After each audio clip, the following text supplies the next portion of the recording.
Having said their farewells, the group, consisting of Brother Bertram, Sir Venric, his squire Clay, Kepri the wizard, the ranger known as Rigel, Copper the thief, and Arnall the humble drover, set out for Ruaven. The weather was horrid, and they found that slogging through rain and sleet were a different prospect from moving through the lonely valley in better weather and better conditions. They made good time for all of that as they trundled along at the speed of Brother Bertram's traveling temple. The party took it in turns to ride in the buckboard outside, allowing the others to warm up inside the enclosed wagons. The distinction was the young mage Kepri, whom the others agreed should stay where it was warmer and safer within the temple. Back at the Temple of the Argent Lord, the rest of the group fell into their separate, simple routines. Aelwyn had something cry out to her spirit as she lay in a shroud of pain, but couldn't exactly pinpoint what it was. Although she would say that there was a distinct feline sensibility, at least to her druidic senses. Celivus spent his time in study, as did Vrixis the Dragonling. Sir Godric Brightflame spent his time training, and also in prayer and meditation, to keep body, mind, and soul sharp. Meanwhile, the weasels sought in vain for something, anything interesting to do at the increasingly boring temple. Out on the road, as the traveling temple neared its destination of Ruaven, disaster struck. Brigands lying in wait upon the road launched an ambush, and deadly combat was joined. Not simply human bandits, but bugbears and an ogre attacked the wagon as the heroes fought back. Although the party was ultimately victorious, the wagon was damaged, and 2 wheels needed replacing, as well as the horses having fled. Brother Bertram and Arnall got to work on the wagon, as Rigel and Copper went in search of the horses, the former displaying his masterful woodcraft. The others set to making camp under Sir Venric's watchful eye. Bertram then informed them all that he only had 1 spare wagon wheel, but with full dark upon them, there was nothing for it but to rest until morning. On high alert, the adventurers took it in turn to watch, but nothing attacked them further through the night, leaving them to face a cold dawn and hard choices. Welcome back. Good to be back. Yes, indeed. So you have spent the night. It was a night fraught as you were just trying to prepare yourselves, perhaps for another attack or wild beasts or something, but nothing of the kind happened. And you were able to get through the night with no further issue. As you awake to the dawn, the weather outside is raining. It is frightful. It is a pretty solid rain. You wake to it. Again, this you're starting to realize that, you know, the Shattered Lands, even though it's the far south of the Kingdom of Cerulia, it's still considered part of the North, and so it'd be like the southern Midwest, but it's still, the Midwest. And so you can you hear the rain and feel it, and those of you in your tents or those of you sleeping in the wagon, the traveling temple, it's like, ugh, this again. And it's just that ache starts to settle into your bones as and Kepri, you especially, you've just never experienced this. You've experienced bad weather, but you had a pretty comfortable life, no doubt, to a certain extent, although we don't know much of Kepri, so maybe she didn't, but she seems to me, correct me if I'm wrong there. Yeah, she grew up in a city and lived in a house, so. Right, she went from a house to university, and it's one of those things where she was able to oh, that's terrible. I'm going to sit in here by the fireplace and read. And right. So, I have to go on that drafty hallway on my way to the lecture hall. So this is a different thing for her, and even though I believe she was sleeping in the temple on the bed, Brother Bertram was good enough to give up his bed to the young lady. It's still, you're just like, you hear the rain pelting against the glass, and you just like, it's just miserable. And as you kind of get up, and it's almost like that English climate where you're like, is it ever not overcast? Is it ever not terrible? And so as you guys awaken to face the day, it is a pretty solid rain. I'll let you guys discuss your plans and actions and such. Well, Brother Bertram, tell me your thoughts about this. There's 2 horses. I think one of us need to be here with the group, but perhaps either Rigel and I, or you and Rigel, could ride into Ruaven to look for the 2 wheels for the wagons, possibly another horse for myself, and then bring it back. Those are my thoughts, but these are your horses at the end of the day. What do you think, Brother Bertram? I think it's a sound plan. Would you feel more comfortable going yourself if they did have a horse for you to look at? That's what I was thinking. Clay could ride with me, and Rigel could take a horse, and with it being just the 3 of us on horseback, we could get there rather quick and back, potentially. But and then I'll that stay way here with the temple, and you'll be able to watch over the group. Yeah. The group will be safe in your hands. well, thank you, Sir Venric. Hopefully we don't encounter any. Yes. Yes. So it's just gonna be you and me here, Bertram? I believe Copper and Arnold will be here. Right.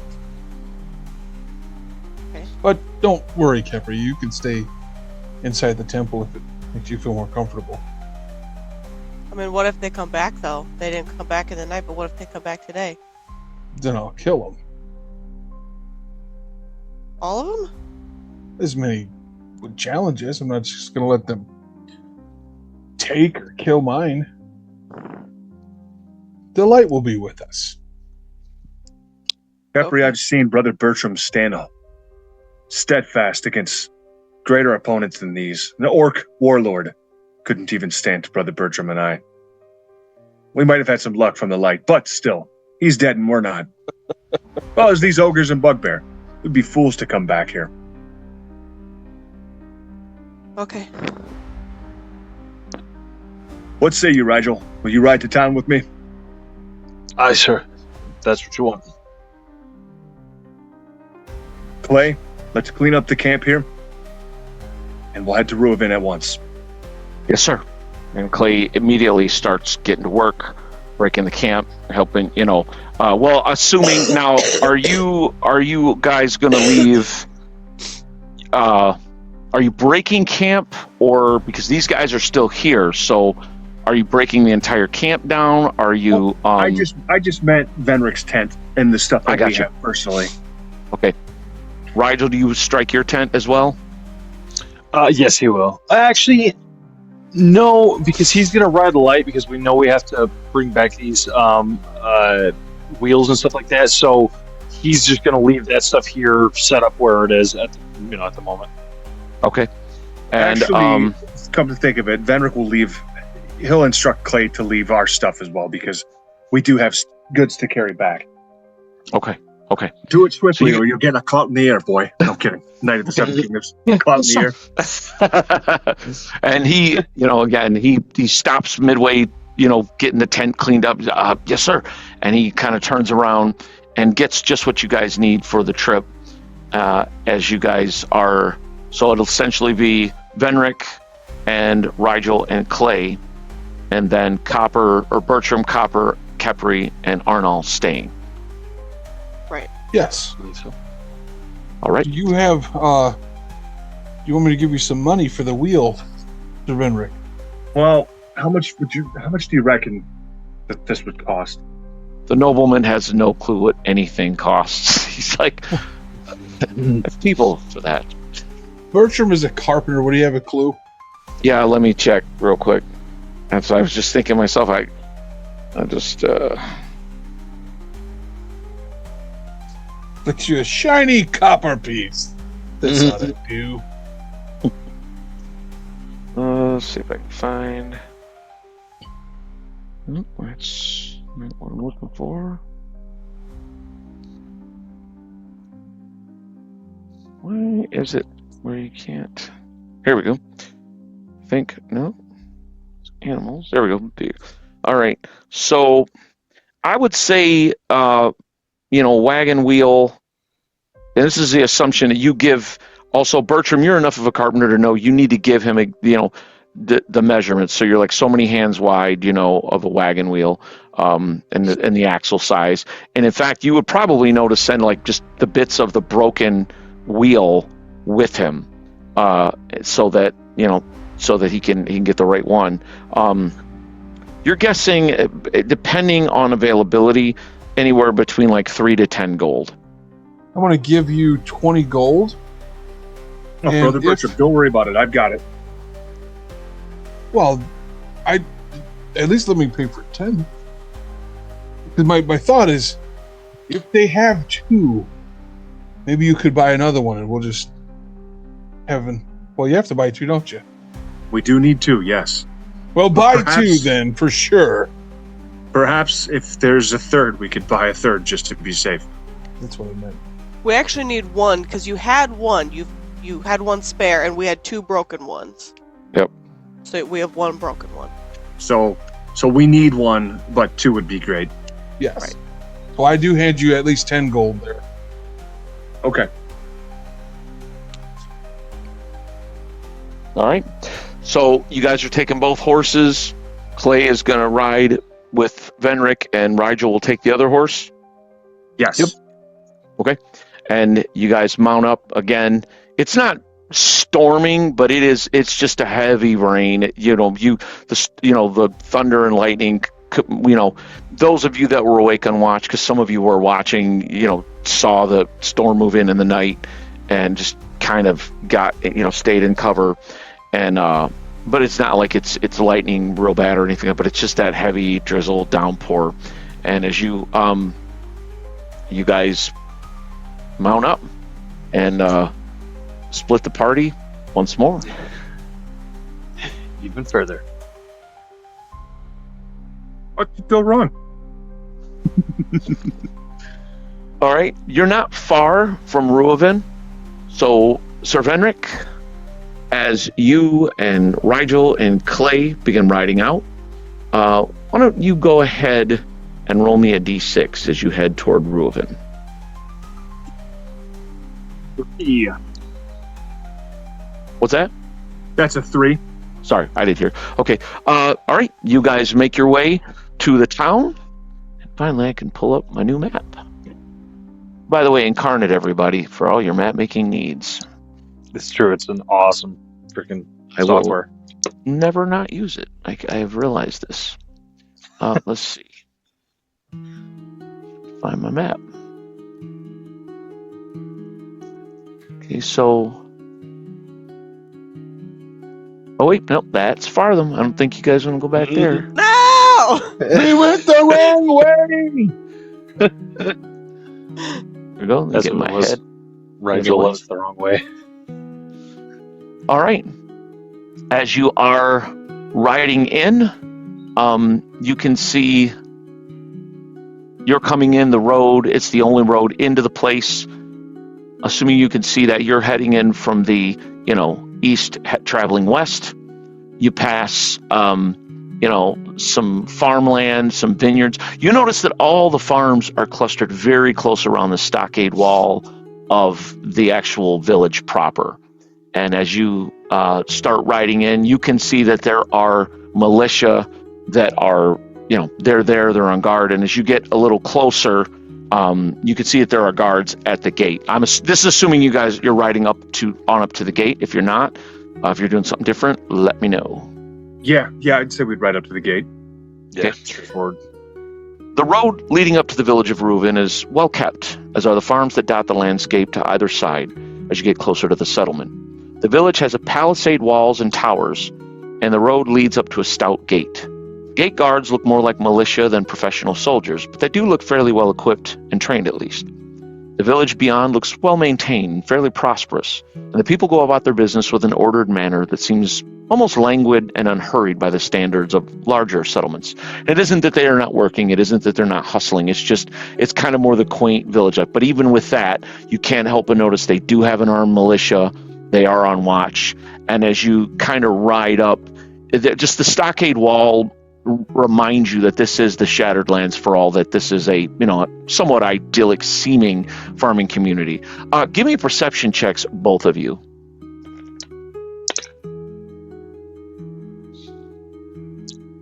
Okay, that's a 14. Wow, nat 20. Oh, wow. So you both notice that as you ride up here that these guards seem very much on edge as they as you kind of come riding up, you can tell there's guards in the towers that are overlooking this gate. And again, it's a pretty humble affair. It's not some, amazing, again, especially you, Venric, well, even you as well, Rigel, you've seen your share of war. You guys have seen great forts and keeps and castles. But there's a part of you that for all that, you maybe feel a grudging respect, not to tell you what your characters feel, of course, but you realize that these people aren't professional soldiers, but they've done their work. And it wouldn't surprise you if someone wasn't leading them, because this is a well-constructed palisade, and it's designed for the villagers to all flee into in times of trouble. But you can tell that these men are on edge, as they're like, all right, who goes there? And you have the rains beating down on your cloaks and stuff. I'll take the hood of my cloak off. Well met. My name is Sir Venric Truestill. This is Rigel, my Squire Clay. Knight. I see.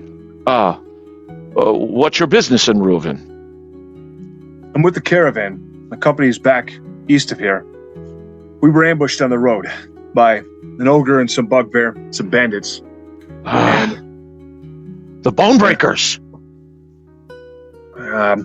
Didn't get their name. We killed most of them, though. Most of them are dead.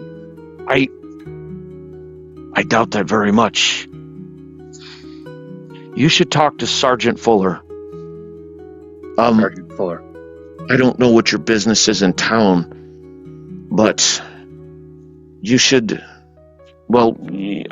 see the sergeant. You're of course welcome here in Ruaven. We have had a bit of trouble with bandits,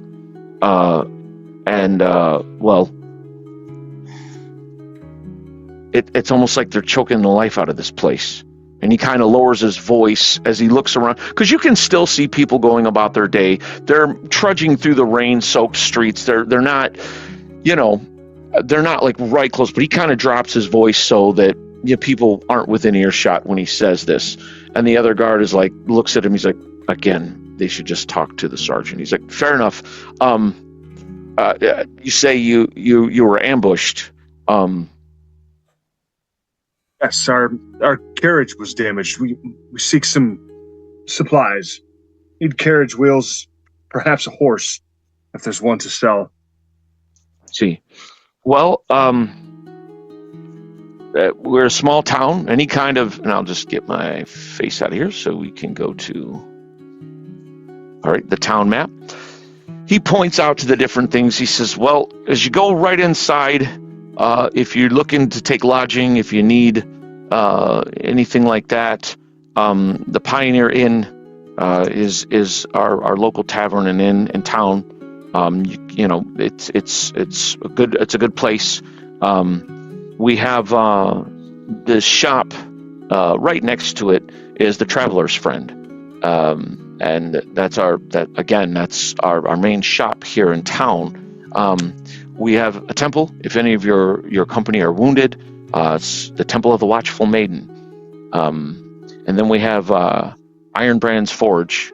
It might be that you want to see about maybe getting your wheel fixed, or possibly go to the Easy Canter stable.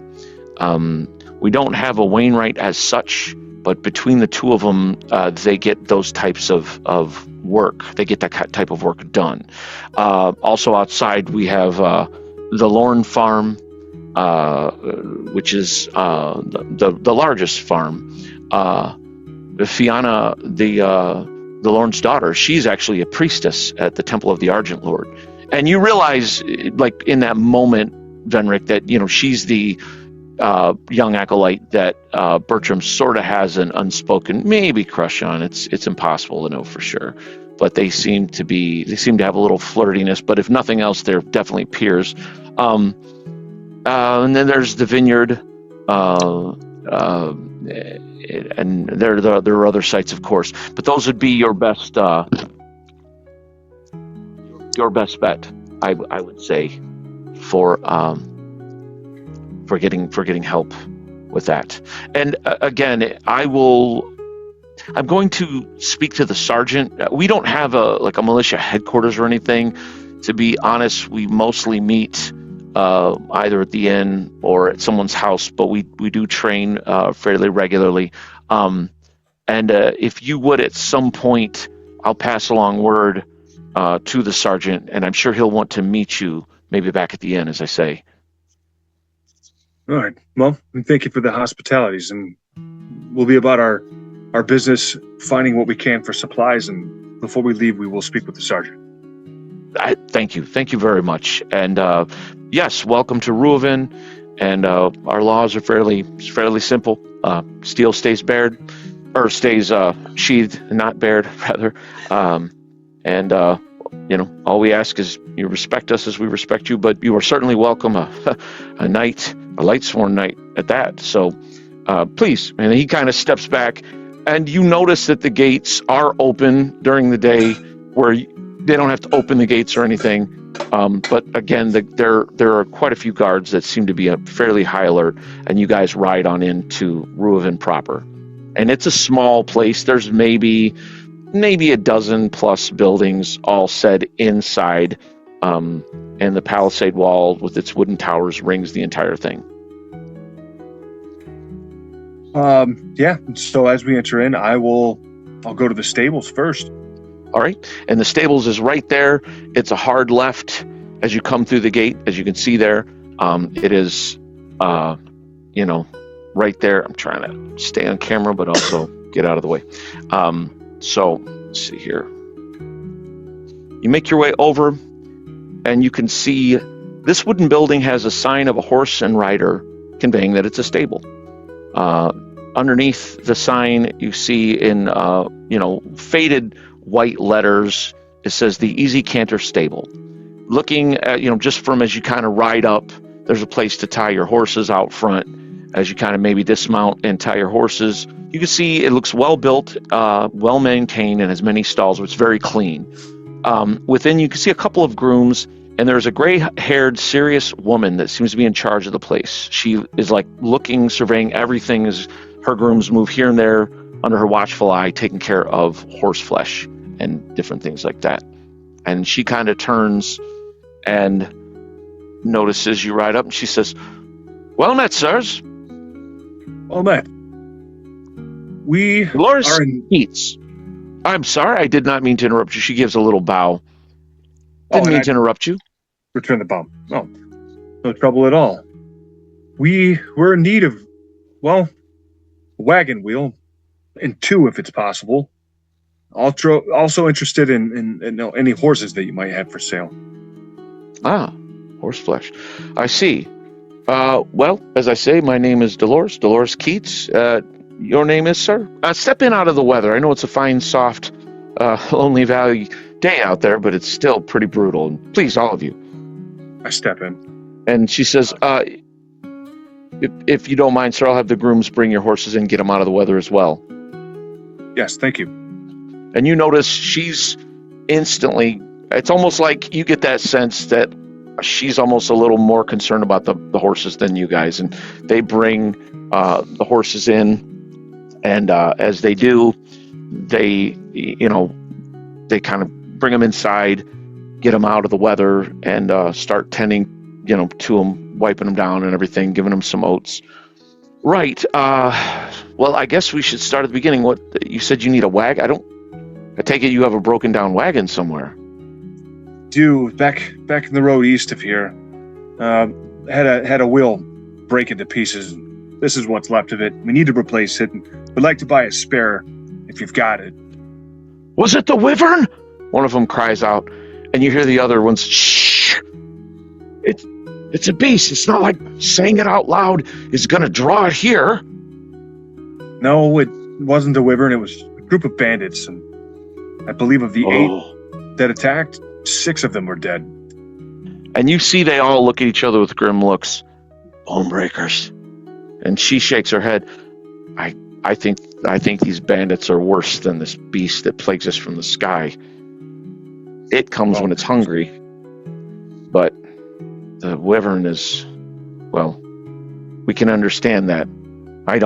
These brigands, sometimes I think they want to level the whole town. Shame Well, I'm such glad a peaceful place would suffer that. it's never been like this before. Not since I was a girl, and I've lived here all my life. There's always been bandits and brigands about, but these are different. This isn't local lads down on their luck or just trying to shirk actual work. These people, none of them are from around here, for one thing. It's very strange. You should talk to the sergeant, if nothing else. Right, but you say they damaged your wagon. Did they have one of the big monsters with them? Yes, there was an ogre. They had some kind of pit trap set up that the horses fell into. I knew it. I told Roy. I told him they're trying to choke this town out. I don't know why. They're not going to get rich if there's no traffic. It makes no sense.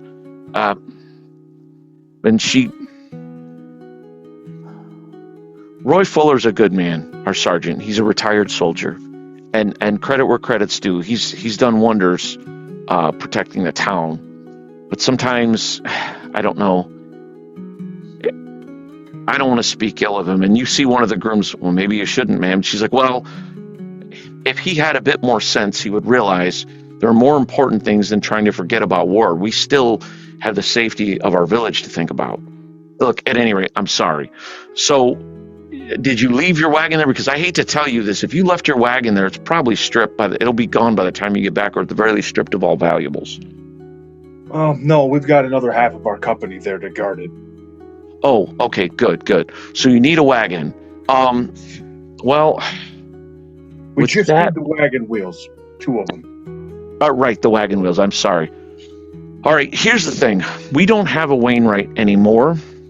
I can talk. We'll go speak with Ironbrand, Eric Ironbrand. He's our local smith.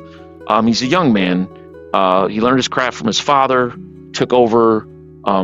His father passed a few years ago, peacefully. He was a good man. But young Eric, he does all of our metal crafting. And between he and I, we do work on wheels. But again, we really could use a good Wainwright in this bloody village. But we just haven't had any luck.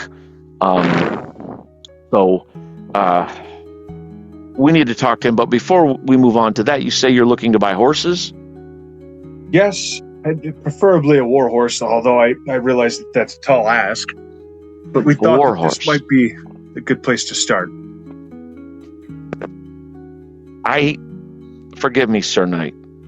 I just have to ask. And she kind of pointedly looks over at the horses you're riding. Those don't look like war horses. And of course, I'm in the business of horse flesh and making my living that way. But if you don't mind me asking, do you go through a lot of horses? No, I've had the same horse for years. He's injured at the moment, but no, I've had my horse Haste for many years now.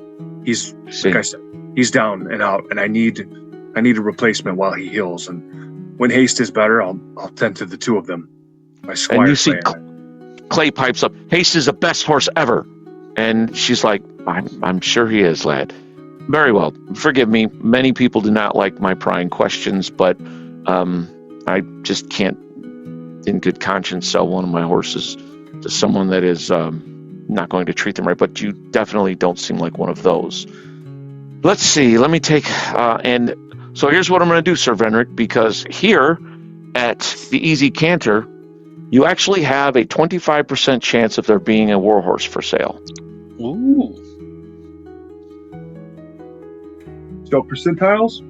Yes, sir. 25 or lower, or 76, 75 or higher. I'll let you call it.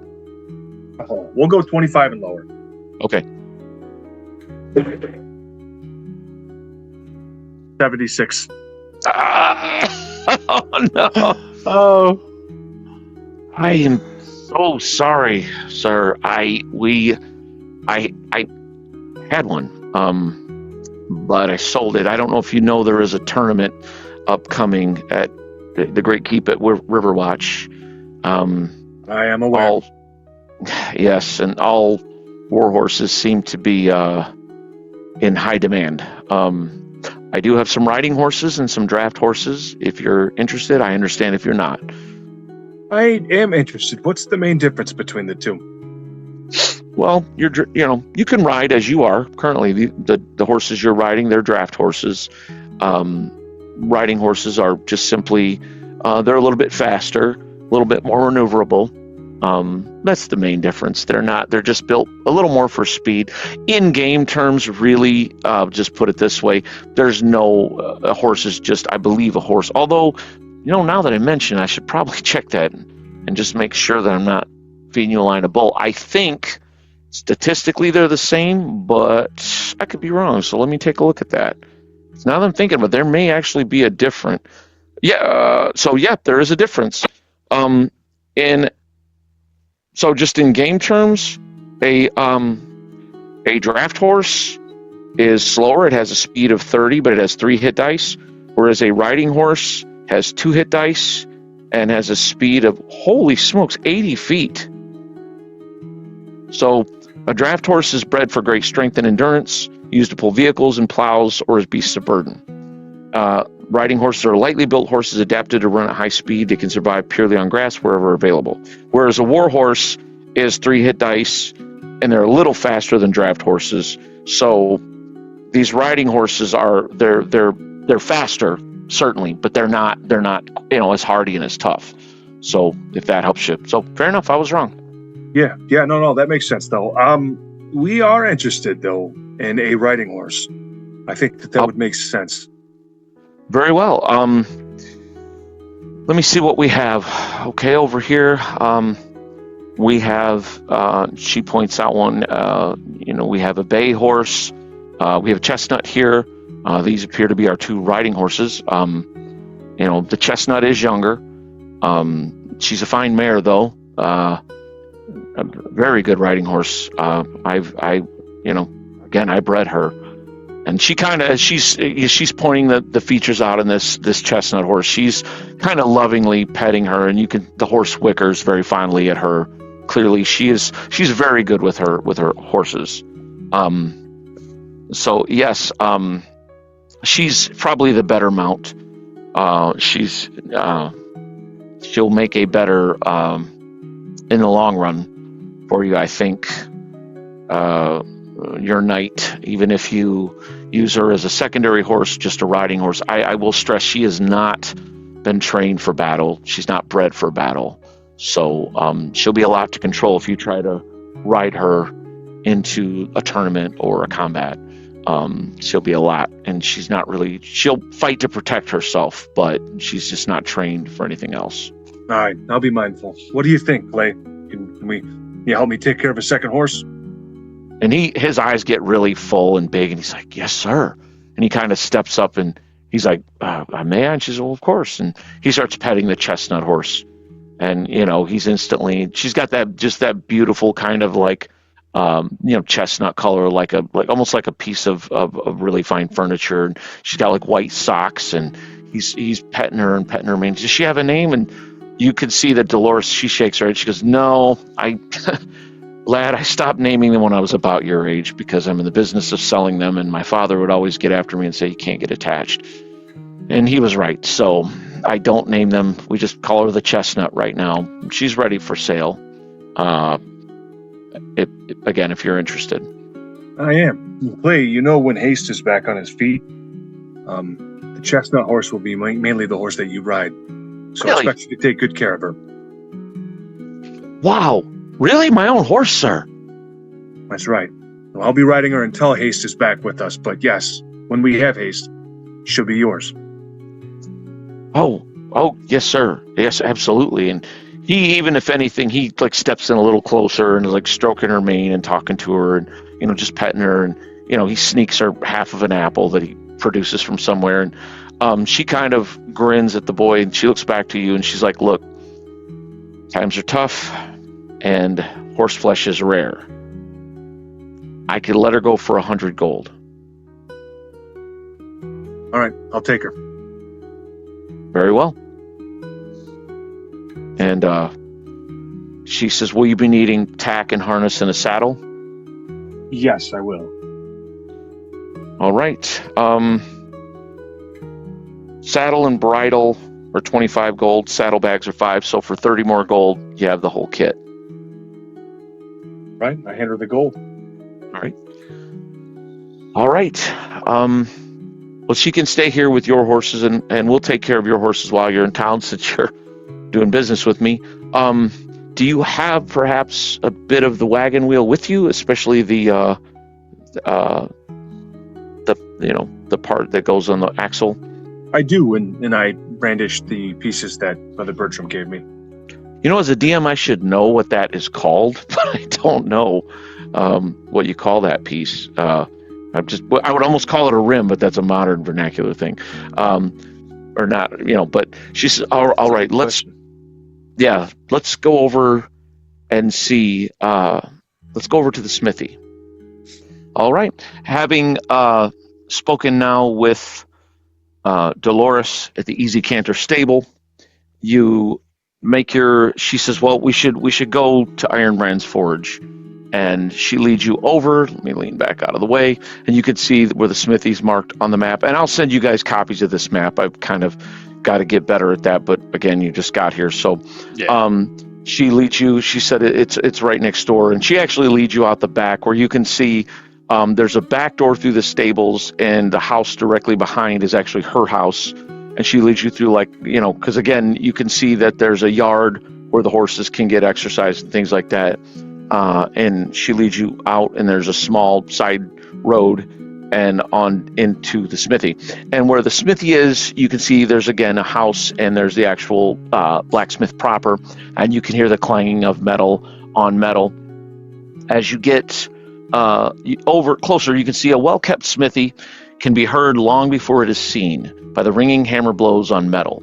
Within the forge, there are many different types of metalworks, from farming implements to a few weapons. Everything here seems solid and dependable, if somewhat plain. And as you enter, you can see a youthful man. He's in his mid-20s, and he looks to know like he knows what he's doing. He's very, very powerfully built, and he just has the look of somebody that has spent his life swinging a hammer at metal, working, running. Probably started out as a kid doing this with his dad, but he's young. He's not, again, he looks like maybe 25, 26, 23. It's hard to know for sure. But again, he's working away, and he kind of sets the horseshoes, sets it aside, looks up. He's like, "Yeah, Dolores, how are you? I should have those new shoes ready, as you can see, in no time." And she says, "Yes, that's great, Eric. Listen, these gentlemen, they're new to town. They're travelers. This is Sir, what was your name again, Sir Knight?" Sir Venric. Yes. His squire, I believe it was Clay. And this is, what was your name again, friend? Name's Rigel. House Ranger. Yes. They're travelers. They were ambushed on the road, and he just kind of grimaces. He's like, "Ugh, Wyvern or bandits?" And she's like, "I believe it was the bandits." They have some others who are waiting with their wagon. The wheels were damaged. And he looks at you guys kind of strange. He's like, "Ogre and bugbears? Were they swinging for your wheels pretty much right away?" Yes, that's exactly how it went. It's happened a few times. It's what I said at the last town hall meeting, Dolores. And she said, "I'm in agreement. They're trying to cut the town off. I know. Old Lauren, he doesn't want to believe it, and I don't think Roy Fuller. I don't think he wants to either." Well, I'm bringing it up at the next meeting. I can tell you that. They're going to choke trade off. They're going to choke everything off. We're pretty self-sufficient here. Look, I'm sorry, my friends. You're not here to hear us complain about these things, but these damnable bandits, I tell you, they're... And then Blue Scale, this Wyvern... Well, they're here because they have problems of their own. Of course, I'm sorry. Wagon wheel. Do you have any bits of the wheel with you? Yes, and I'll show him what Brother Bertram gave me. Okay. And Clay kind of lugs it over. It's fairly standard, but it's It's a bit wider. I think it's a collar. I think that's what they call that piece. I could be wrong. I'm sure I I'll be looked it fact-checked. up. Actually, it's that piece that's actually acts as the wheel hub there for is called a skein. Skein? Yeah, SKEIN.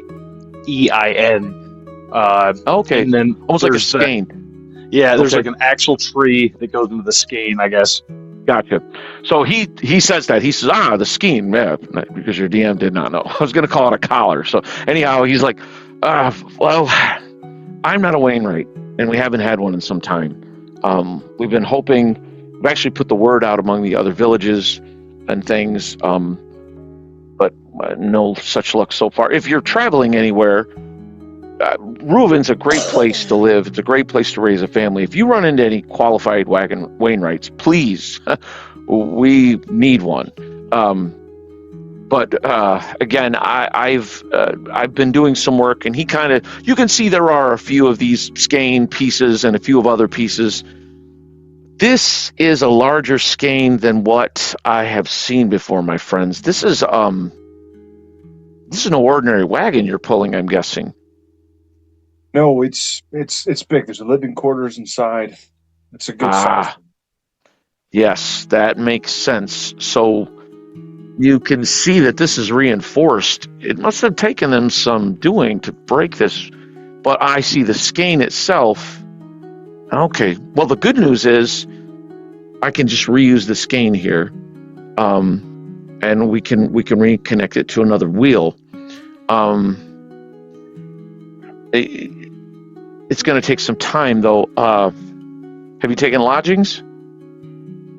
No, we haven't. We weren't sure if this would be something we would be able to just purchase here and head back. But prefer not to leave the group alone overnight. But I can see what I could do to get it. He kind of looks outside at the time. With the days are getting short, I'll do my best to get it done before nightfall, sir. I mean, I'm sorry I don't have something like this in stock. And any other wheel that I sell you, the skein, I'm going to keep saying that word now that I know what it is. It's just not going to be large and durable enough. I mean, look at this thing. It's. I mean, it looks like a battle wagon. You know, I mean, really, these wheels you could haul almost anything on them. I mean, that's the good news. Bad news is if damaged. For future reference, sir, you may want to consider iron shod wheels for something like this. If you're going into danger, of course, you could have never known that we were plagued by these bloody bone breakers. But at any rate, yes, yeah, I'll have to I'm keep sorry. that in mind. The best I can do is I'll do my best to get it done for you today. Luckily, I don't have any other pressing orders that have to be done like right now. And he kind of looks over Dolores. I'll need some help, and I won't get those horseshoes done today. She's like, it's fine. And you could see she's amenable to it. Of course, you just spent 100 gold at her place. So, and he's like, for a wagon of this size, I would say with the rush, I'll need about 15 gold. To get it done. You don't have to pay till completion, of course. But All right, that's 15 gold. That works. okay. Very well. Where can I find you? We'll be at the inn. We told the guards out front that we would speak with the sergeant, so we'll be there. You'll find him there, no doubt, most days. Very well. I'll do my best for you. And you could see he's already. He's got the skein up on his workbench, and as he says that, he kind of turns from you guys. He doesn't even really say goodbye, and you could see he's a craftsman's craftsman. And Dolores is like, "Well, goodbye then, Eric." And he's like, "Oh, yes, sorry." And she kind of walks out, and he's like, "Don't forget, Dolores, I'm gonna need some help with the woodworking part." She's like, "Yes, I'll get back." And she walks out. She's like, "He means well. He's a good smith. He was trained by his father. He's still young, and he's a terrible businessman, but he'll get better. We hope." But at any rate, you're going to the inn? Yes. If you don't mind, I'd like to just go along with you. No, not at all. Perhaps you All could right. introduce us to the sergeant. Yes, that would be good. I'd like to talk to him. The rain doesn't slack off. It's not getting worse. It's just a steady, it's not like a hard downpour, but it's that kind of constant drizzle that just soaks through your clothes, soaks through your armor, soaks you through to the bone. And as you guys are walking through, the streets you notice that these streets are they're mostly, dirt. There's some cobble in some wooden boardwalks, but it's hard to stay out of the mud, and your feet are wet and soaking as you move through to the inn. As you make your way up toward the inn, you can see this well-built 2-story inn is of wood construction with a thatch roof and bears a placard of a covered wagon with a man and woman on the seat. Stepping within, you can see the flagstone floors are as clean as the tables. The bar and the staff seem friendly and welcoming. Stairs lead up to a second floor where there are no doubt rooms available for rent, and another set leads down to the cellar behind the bar. And you're guessing the kitchen, based on the smell from below, is actually beneath, on the floor beneath. As soon as you enter, a large burly man with a balding head and a pleasant smile welcomes you. And he says, "Welcome to the Pioneer Inn. Please come in, get out of that weather. Can I get you an ale, some food perhaps?" Yes. Yeah, I'll take an ale and some food. Rigel, would you like some? I would, sir. Some food Please, here for the lad as well. He's like, I'm hungry. And will you be sitting at the bar or will you take a table? We can sit at the bar. And you can see Dolores leans in. She kind of says, that over there near the fireplace at the table, that is Roy Fuller, the sergeant, our militia leader. Good to know. Right. Okay. As you sit there at the bar for a couple of minutes, and you notice he is noticing you, and as you kind of glance over at him, he kind of nods, but he doesn't get up. He kind of can tell you've been traveling, leaves you to your meal and your drinks, and Dolores is like, I'm gonna go talk to him. She makes her way over there. You can hear Roy, and he's like, Dolores, and she sits down and they start kind of talking in low murmurs. A couple minutes later, you can see Kirk, a woman comes up from downstairs. He's like, my wife Muriel. And you can see she's got bowls of hot beef stew with baked bread. There's butter on the bread. I mean, everything is fresh. It looks delicious. I mean, this is a farming community. The portions are generous. The food looks, smells, and tastes delicious. And she slides a couple bowls, and he's got some frothy ale that he slides in front of each of you. And give me perception checks, you guys.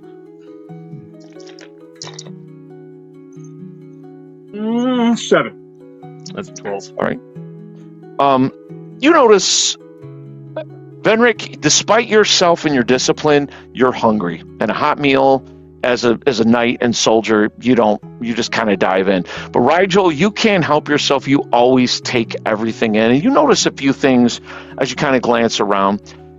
You can see that there's a couple of serving maids that move about the place, younger women. You can also see near the door is a pretty brawny. He looks like he's probably maybe a bouncer, maybe a handyman, maybe both. But you notice that the eyes, as you're kind of just taking this all in, you kind of take a swig of your ale. You notice that the innkeeper and his wife, they look troubled as they look over, and for a second you're like, you follow their gaze, and sure enough, you can see that they're looking at as Dolores has walked over to the sergeant, and it looks like they're not yelling or anything, but it looks like they're kind of having a bit of a disagreement. And you kind of like turn back and just take a sip of your drink. You can hear his wife Muriel under her breath. She's like, "Here we go again." And he's like, "Oh, she's not wrong." And she's like, "Roy's a good man. I'm not saying that he's not." And he's like, "Please, not in front of the customers." She's like, "Fine, well enough." And she just kind of heads on down the stairs. Meanwhile, you look over and half of Enric's bowl is just gone. I mean, assuming you guys eat. Assuming I you guys do. tuck in. Oh yeah, Venric is digging in, and Okay. I'm gonna pay for it too for Venric, Rigel, and Click. Okay. And it'll cost you. And he asks you at this point, he says, will you be getting rooms as well? Or, At this point, we're not planning on staying the night. oh, I see. Very well.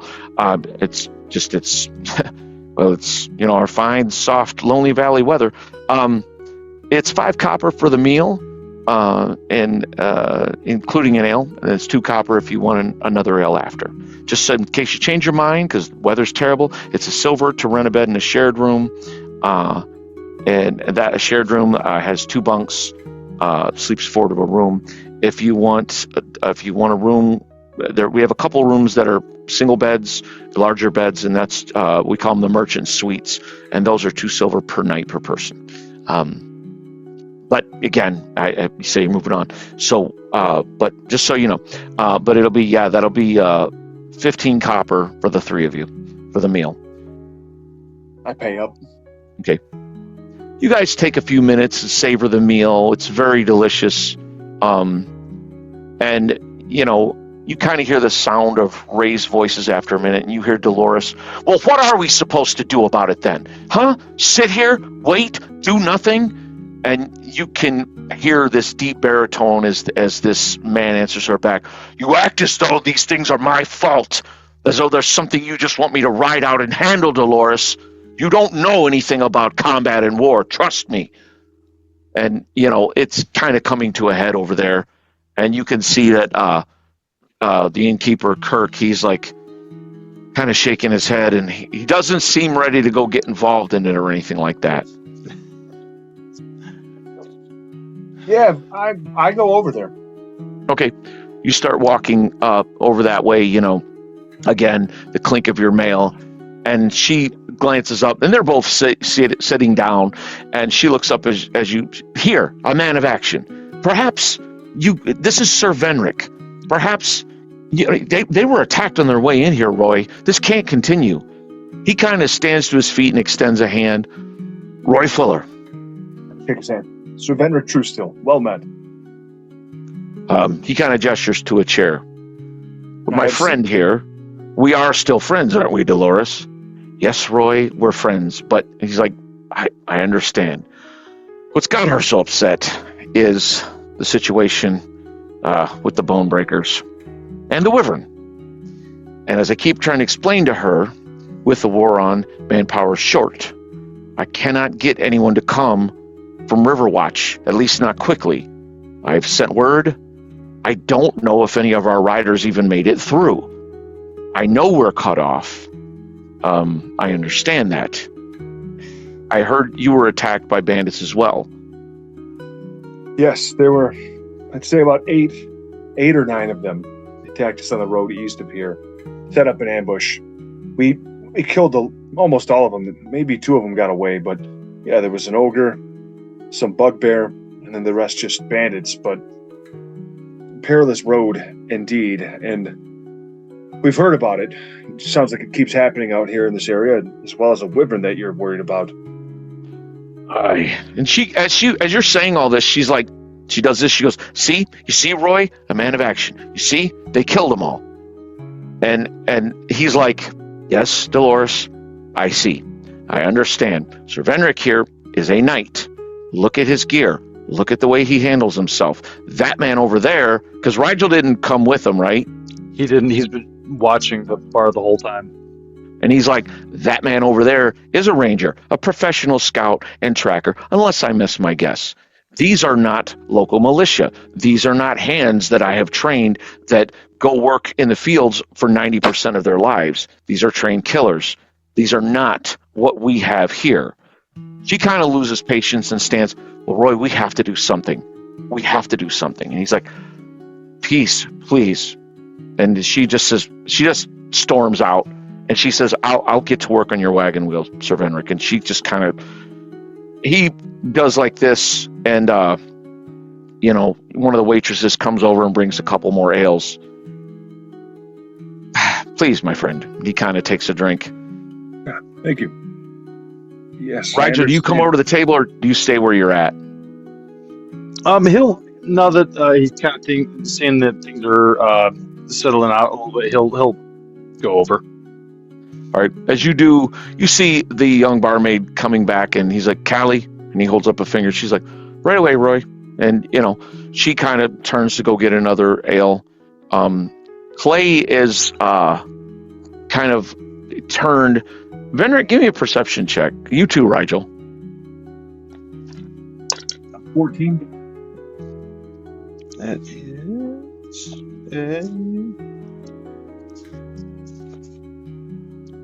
so that's a 13. All right.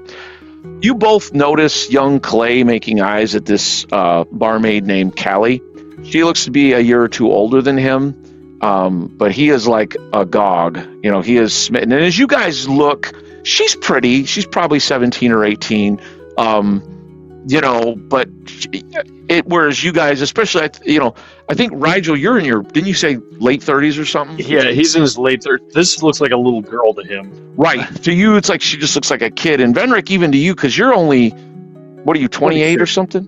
26. Yeah. So she, even to you, you're like, she's young, lad. But to Clay, he's just like a pretty girl that's close to his own age. And you can see he's just like eyeball. He's like, it's almost a bit much. And the sergeant, Fuller, he chuckles. He's like, he's making eyes at Callie. She gets a lot of that around here. I see that, yeah. Clay's not accustomed to seeing, pretty barmaids that often, so don't mind my squire. If you don't mind me asking, Sir Venric, and Rigel, you said you walked over to the table? I did. You notice the sergeant stands as well, just like he did for Venric, holds a hand out. Roy Fuller. Oh, man. Rigel. Have a seat, please. Got your nail here. As you've no doubt heard, I'm the sergeant of our local militia. I served in the Cerulean Army, 10th Brigade, years ago. I'm not a soldier anymore. I came home. I'm a crap farmer, you understand, but I'm a soldier and I was good at. I had a bit of a pace. I have a little place. I spend most of my time here. Kirk's an old friend. Look, Ruaven's a good place. We're a good village. The people here, they're hardworking. I'm trying to. We've got the militia built up. We used to have more regular patrols moving through, whether from Riverwatch or from the Temple of the Argent Lord. But, well, as you know, there's a war on. Not that it's my business, but I'm surprised to see fighting men of your caliber here, so far from the front. Yes, true. But both of us have spent time at the war, at the front, and Rigel here is retired from it, and I am on leave. I understand. So, your wagon was attacked, my guards tell me, and so did my friend. Dolores is pretty angry at me right now. She lost some horses, you see. Those are like her children. I think she loves them more. That you were attacked on the road, but you said you killed half a dozen of them, sent the others packing. Yes, half a dozen or so killed. That's right. Actually, if you remember, Sir Venric, I shot that one of them in the back, so I think only one got away. Even better. Well, as you no doubt heard, we have a wyvern problem. Actually, did find out that's actually the correct pronunciation is wyvern. It throws me to this day. But we have a wyvern problem as well. The locals have taken to calling him Blue Scale. He haunts the hills to the west. He hasn't attacked the town. He's a big bastard. I'll tell you this. He's bigger than I've seen wyverns. I've never fought one, obviously, or anything like that. I'm no hero, but he seems bigger to me than most. Scales are very blue. At first, people said, "Oh, blue, Cerulia, it's a sign." And then he started eating livestock, and then people, if he couldn't find livestock, people have taken to bolting their doors at night between the Bonebreaker bandits and this wyvern. Not all at the same time. The wyvern's more recent, but listen, I have to ask. I don't know what brings you this way. I know you have a wagon that's broken down. The roads are getting more and more dangerous. The bone breakers, these brigands they're preying on travelers. They're vicious. They have monsters in their numbers. They've grown increasingly bold. I don't know if it's the war drawing more soldiers. There's fewer patrols. But recently, the Lorne's eldest daughter, Fiona, came home for a visit. And she was escorted by several knights, a half dozen knights, going through the local villages at the behest of the great priest, Father Gedwin. Many locals think she's going to succeed him one day at the temple there. But at any rate, it's one of those situations where things have gone from bad to worse. Now, look, they call me Sarge or Sergeant because that's what I was in the Army. I led pikes, I fought, saw my share of combat battle. I've tried to ready these locals, and we fought our share. We fought goblins off. We fought, we fought bandits before, but this is something different, and it's getting worse. Look, I know you're here on your own business, but look, I'll make it worth your while. We can make it worth your while to help us with these bandits. Please, we are in need, and a knight like yourself, a ranger like you, more comrades, as you say, that you have with you. Can we prevail upon you to help us in our time of need? Do you know about where this bandit, where the group, where do they stay? Do they have a stronghold close by? Aye, they do. The Bone Breakers are united under the fist of an ogre named Grandal the Merciless, is what they call him, from what I've heard. These humans, bugbear, ogre, all under this Grandal. They've not attacked the town, but I do know.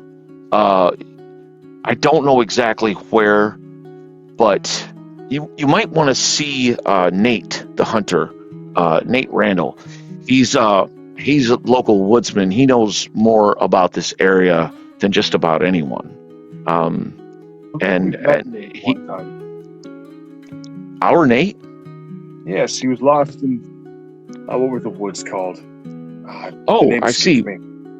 Well, Nate Randall. If you know him, his house is he lives just outside the village walls, and you can see Mark Hunter's house there. He lives not far from the old grove, and he's more knowledgeable about the landscape than anyone. I'm not surprised you met Nate. He does range far and wide. He not only has feed his family with what he kills, but he makes a pretty good living also from tanning hides as well as meat. So I would say I think it's north of here somewhere, but I can't say with certainty where. But Nate would be the one. Look, I'll make this worth your while. I'm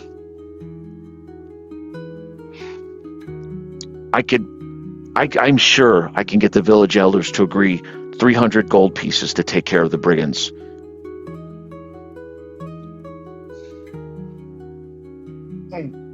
Oh, Sergeant, I can see that you're in need. The town is. I have to see. I have to get back to my group before I make any decisions on this. I understand. With Bertram, see what he thinks. How, just back to us players here, how much time is there between now and then the start of the tourney? You know that, let's see, the tourney, by the way, Venric, do you love how life keeps getting in the way of plans in the game, just like real life? I was going to say, it's just like real life. Let's see. You know that the Riverwatch tourney is the 19th, which is less than 2 weeks from now. It is currently the 8th of November, and this is the winter tourney that they always hold before the first heavy snows. The snows come later here than they do in the heartlands of the kingdom to the north of here.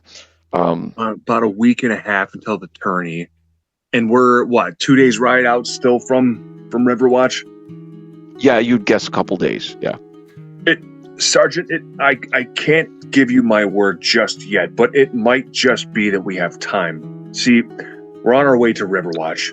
There's an attorney there, but I have important business. I have to be there for it. But I see. Attorney. we're still a week and a half away from this, so there might be time for us to deal with this. And for all that he's a veteran, for all that he's a tough ex-soldier, you can kind of see the wind. He's not angry or anything, but you can just kind of see the wind go out of him as he's like, as you're talking about this attorney and your business, and he's just like, oh, like it, because you can, and you get a sense of just that he is desperate. I understand, of course. But you're a knight, sir, and if we need help. I would not ask if this was something I could handle myself. These locals, they think of me as some hero that I'm not. I'm no hero. I'm nothing like you. I'm nothing like Rigel here. I'm a simple. I pushed a spear. I held a line, and maybe some people would call that heroic. But you and I both know the truth of war. I'm not built or equipped, and I'm not young anymore. And you could see he's probably in his early 50s. I'm just not. I mean, don't get me wrong. I can stand the wall, and I can swing my mace and drive back brigands at the gates, but to go out, track them down, and do what needs to be done. I understand. I'm not going to beg you. I understand you've got your own business, but sir, if I could just, I don't know much about knights, but I've been around them enough to know you all swear oaths to protect the innocent. Now, this village is it's not your village. I understand that, but we're part of the kingdom, and sir, we need your help. We do, and there's no one else coming. I've sent word. I'm starting to think none of the messengers I sent even made it through. We haven't seen anyone since Fianna, and I'm starting to think they just let her through because she had so many armed knights with her. But I understand. I don't want to argue. I'm not trying to push at you, but please, sir, consider it. And you can tell it hurts this guy, this proud, strong warrior, to be asking like this, but he just is. He's pretty desperate. Yeah. Venric will say, I will absolutely consider it. I think that we'll have time to hunt these bandits down before we must go. Good. Before go ahead, sir. Before I can give you my word on it, I need to speak it with Brother Bertram. I need to speak it over with Brother Bertram. For what it's worth. Yes. He directly under Father Gedwin. I believe he is friends with the lady that's from this town. I've heard of him. Yes, Fianna speaks very highly of him. He's from northern stock, I believe. A giant of a man, she says. He's Father Gedwin's right hand at the temple. He's with you? He's back on the road. He's with the carriage now. Sir, this is a sign from the light. A knight, a great knight, a ranger, a cleric of the light. I think we're going to be saved. I think another round. And he orders three more ales, and one for the lad as well. And you can see Callie. She comes back. He may have had enough there, Roy.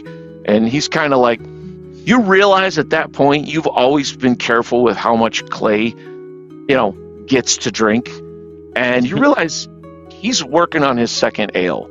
You've always limited how much he gets, and he's just the excitement, the being in and being warm, and then noticing this girl, and she's Callie, like, we'll cut Clay off after that. No more yes, for the sir. lad. He seems like a good lad. He's not done anything untoward. He told me I was pretty, and she blushes a little bit and laughs.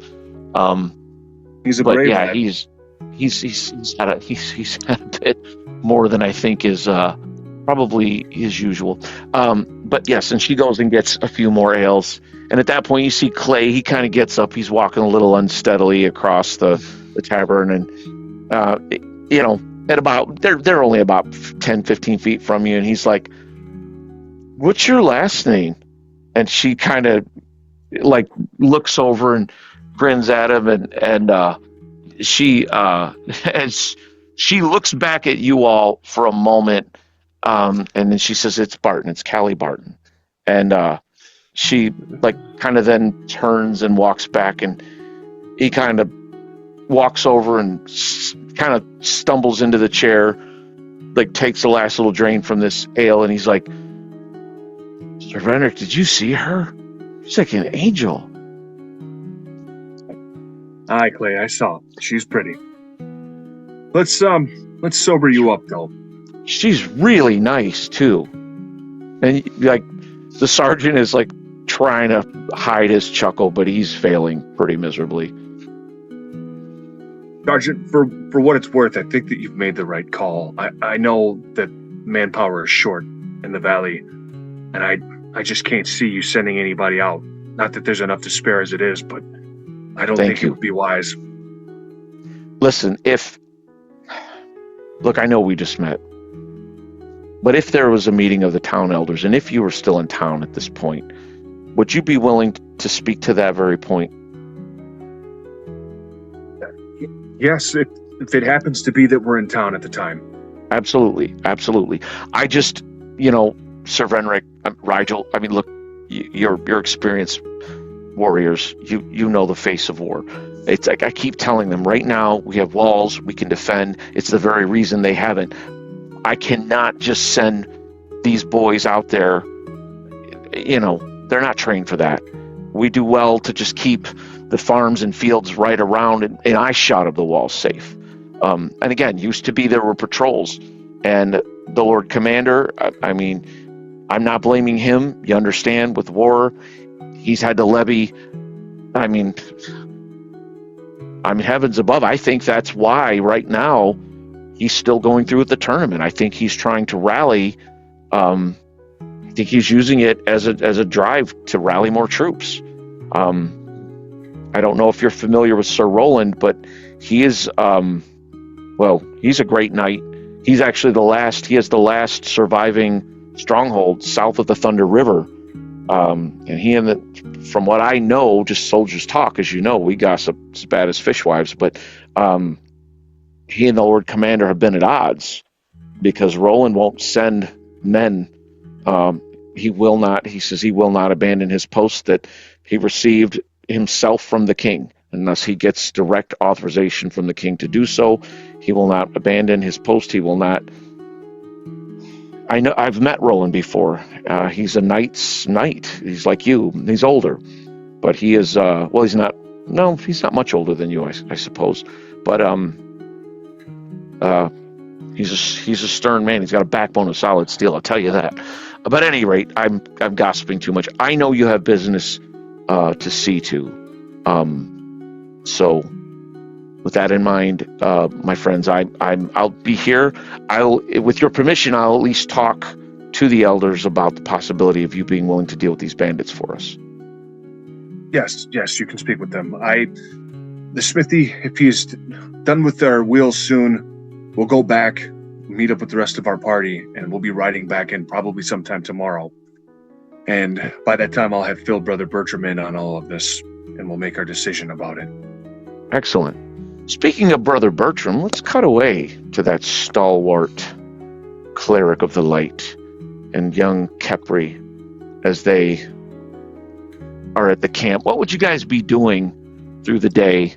I want to keep, make sure we go back and forth. How would you guys be spending this day? Bertram would probably... It's raining, you say? Oh yeah, it's been pretty steady throughout the morning into the late morning. Every probably hour or so, you would head out, make a circuit of the camp, and then get back in and dry off.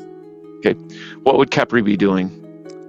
Kepri would be pestering Copper and Bertram for their life stories for the book that she's decided she wants to write about these adventures. So asking them like every detail of their lives and just being a general nuisance. What would Bertram have shared with her so far? I'm a cleric of the light, apprenticed under Father Gedwin. What was he called again? The High Exemplar. The High Exemplar. What a man. If you're writing a book, he's one that I would write it about. Those are details I already knew. I need to know who Bertram is as a person. What do you mean by that? It's a pretty straightforward question. What are your motivations? Who are your Serve the parents? light. I serve the light.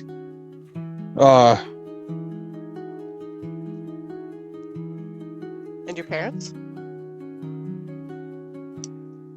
They're not around anymore. Okay.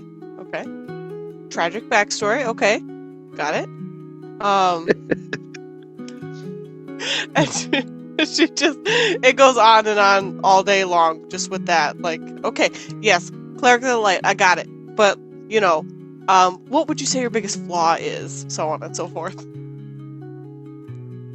What does Bertram make of this barrage of questions? Well, right away when she said tragic backstory, he was like, flip it, Nat! But then he tried to bring it in just a little bit. Some say I can get angry. Some say that. I don't think it's true. I think I let it out when it needs to be out. But yeah, Copper has probably got more interesting stories than I have. As you hand her off to Copper. I see how this works. And she'll allow it, and then she starts to bother Copper with the same questions. I go outside and make my loop around. How do you approach the thief? You notice that he kind of seems to be unobtrusive. He's always there where needed, but he's a pretty quiet person, Kepri, as you kind of make your way over. He looks like he's, it's late morning, the rain's still going, and when you look around camp for him, he's just trying to find dry firewood to keep, or get what's slightly damp and set it aside so that it's, out of the way for perhaps later, because he's always like looking out for things like that. So, tell me, Copper, how did you come to join this group?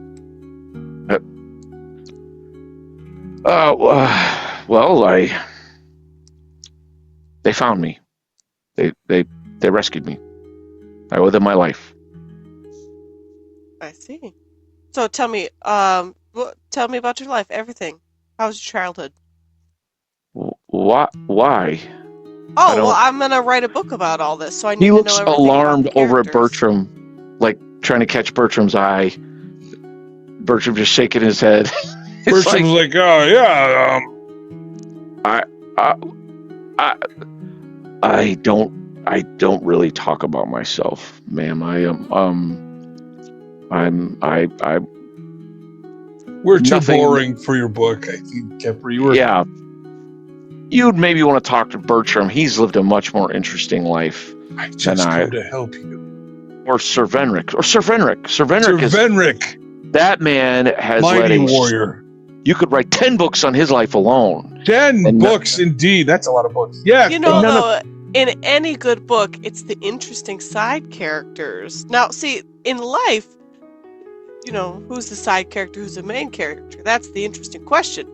You two seem to consider yourselves side characters, which I think says something interesting about you. Thoughts? And I just consider myself me. But speaking of others, very interesting is Celovus. What do you say to that, Copper? Celovus is interesting. Celovus, oh yes, Celovus. Oh, and he's a wizard like you. Well, he's not here, so you're here. So many words, that guy with the words. I think he makes them up sometimes just to mess with me. I'm not sure, but I could never really know. Yes, and see, I have stories I'm not really comfortable with talking about or being in a book or thinking about. Okay, just tell me some of the ones that you are comfortable talking about. Go on. I really... Give me perception checks. What? That's a 7. Well, I got an 8, so... Well, let's see what old Copper can bring to the situation.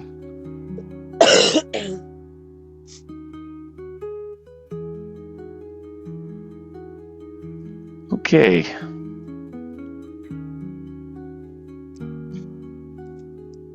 As he's like, well, I don't. What was that? And about that time, arrows begin landing in at the camp among you. Oh no. I'm going to go. Give me just a moment. Arrows to the left of them. Arrows to the right. Well, this is an interesting place we find ourselves in. Look at that new mat. I thought we were just chatting. Fat mat. You had to know better than that. That was the lulling of us into false security. You act as though I always have some evil plan or machination. Snatch it away. All right, so let's see. You guys Copper was gathering firewood, so you'd have been somewhere in the vicinity of the fire, talking. Bertram had made his way over. Arnall would probably likely be somewhere near the horses, tending to them. Which I just put the horses over there because I think that's where they were last time. I did not reset the tents. Actually, I should. Are gone. I should. Huh? I think the horses are gone. No, they're not. The ranger got them back. I mean, didn't they ride them to town? Oh, you're correct, sir. That's right. Never mind. So Arnold would be back at the wagon. I was like, no, they're not gone. I mean, the ranger found them. But yes, you are correct. They would not be there. I believe. How many tents did you guys have? Help me out there, because I'm trying to remember that detail. I thought it was 3. Rigel had 1, Venric had 1, and I know Copper had 1. Excellent. 3 tents. Arnold had one too. So 4. Yes. 4 tents. There's a lot of tents. I feel very tense right now. Relax, man. You're 2 tents. You're a teepee. You're a wigwam. All right. You guys have a fairly big camp. Looking kind of empty right now, however. Mm-hmm. And just the 4 of you. And suddenly, arrows fire in among you. 3 arrows. The one that will be left out will say going 1 and then in clockwise. So 1 will be Arnold, 2 will be Bertram, 3 will be Copper, and 4 will be Kepri. So this is the one that is not getting an arrow, is Copper. The rest of you are getting shot at. Sweet. Is it? I love it so much. Shoot the crap out of me, man.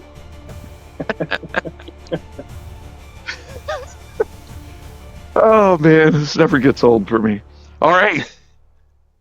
3. All right, now this is your no shield, no dex armor. So, in order, Arnold gets struck for sure with a 19. Oh yeah, Bertram, 12. that misses. All right, bounces off of your shoulder pad. And then Kepri, 11. That misses.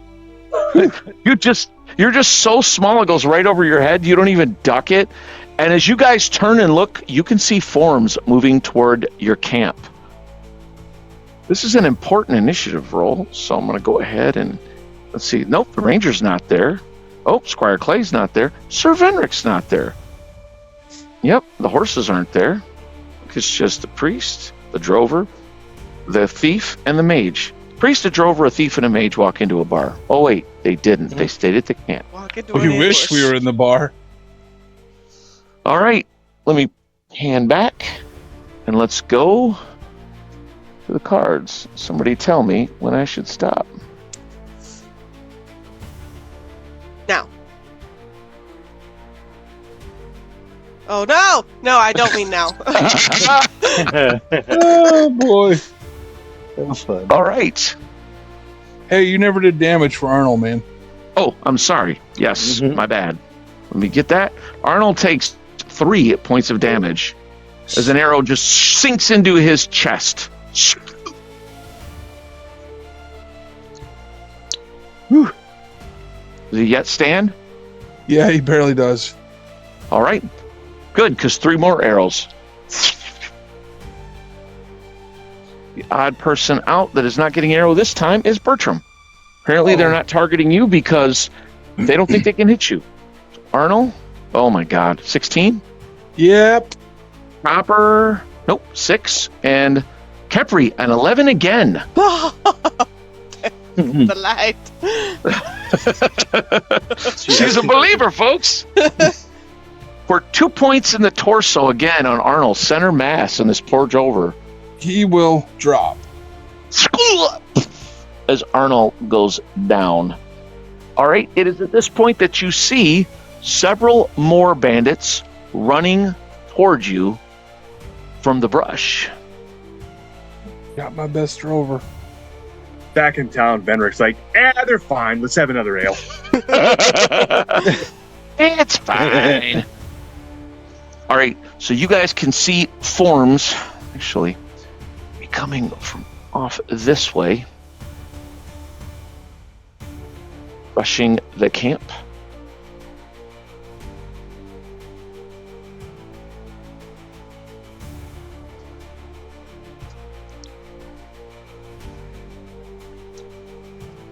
And as you look, you can see also these archers that have kind of posted up in the distance where they had, and apparently they had a very good line of sight to Arnold. Oh, I got to get one more archer. Oh yeah, poor Arnold. Well, let's be honest. There's a part of you that's like, well, it's not me though. So I will never cop to that. Oh no! screw that guy. Thank you for your hit points.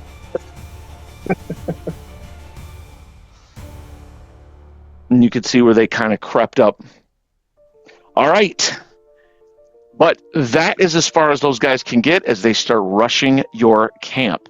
Next up, we have the next fastest, which I believe, Kepri, what is your dex? 17. Yep, that is you, because you have no armor and a better dex than Copper. Okay. What do you do? Turning to see all these guys running at us, I am going to cast grease in the area that all those guys are like directly behind me. So Okay. it's a 20-foot square. Back here?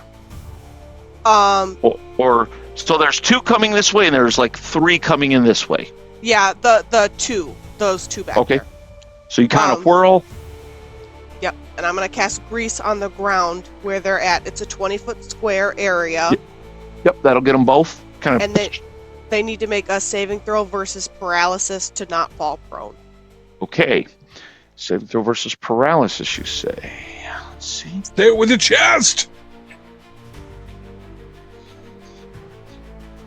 Find their saves. There we go. Both fail with a 2 and a 4. And one.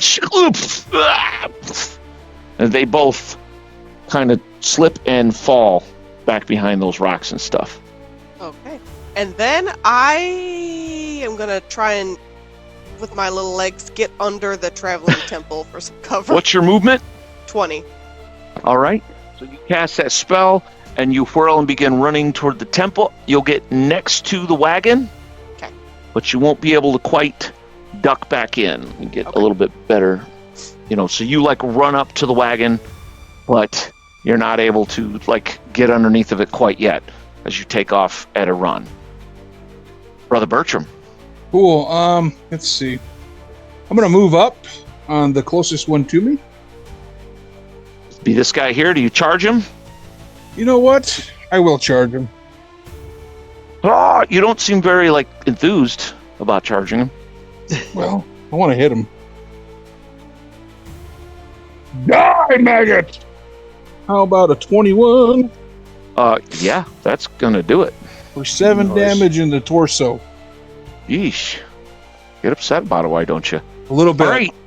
You crush his entire chest, his leather armor, Sorry about that. You make a mockery of his leather armor and just shatter his sternum and ribs and everything, and he is no more as he goes down spitting blood. All right. Arnold. Is he at negatives? -1. Give me a constitution check, sir. Okie dokie. I don't know his con, but I will So roll. +0. You got an 11. Lose a hit point. Copper. Oh, Arnold, I'm so sorry. Copper is going to pull his bow, and he's going to take a shot at that archer that just dropped Arnold. And he's like, "Get to cover, ma'am!" Which you're already doing, but still, he means well. He's like, "I mean well!" Just as he fires his bow. Oh, God, a 5. No, that's a miss. Well, Arnold, you just want to die. He's not that good. He's not terrible. And that's all he can do.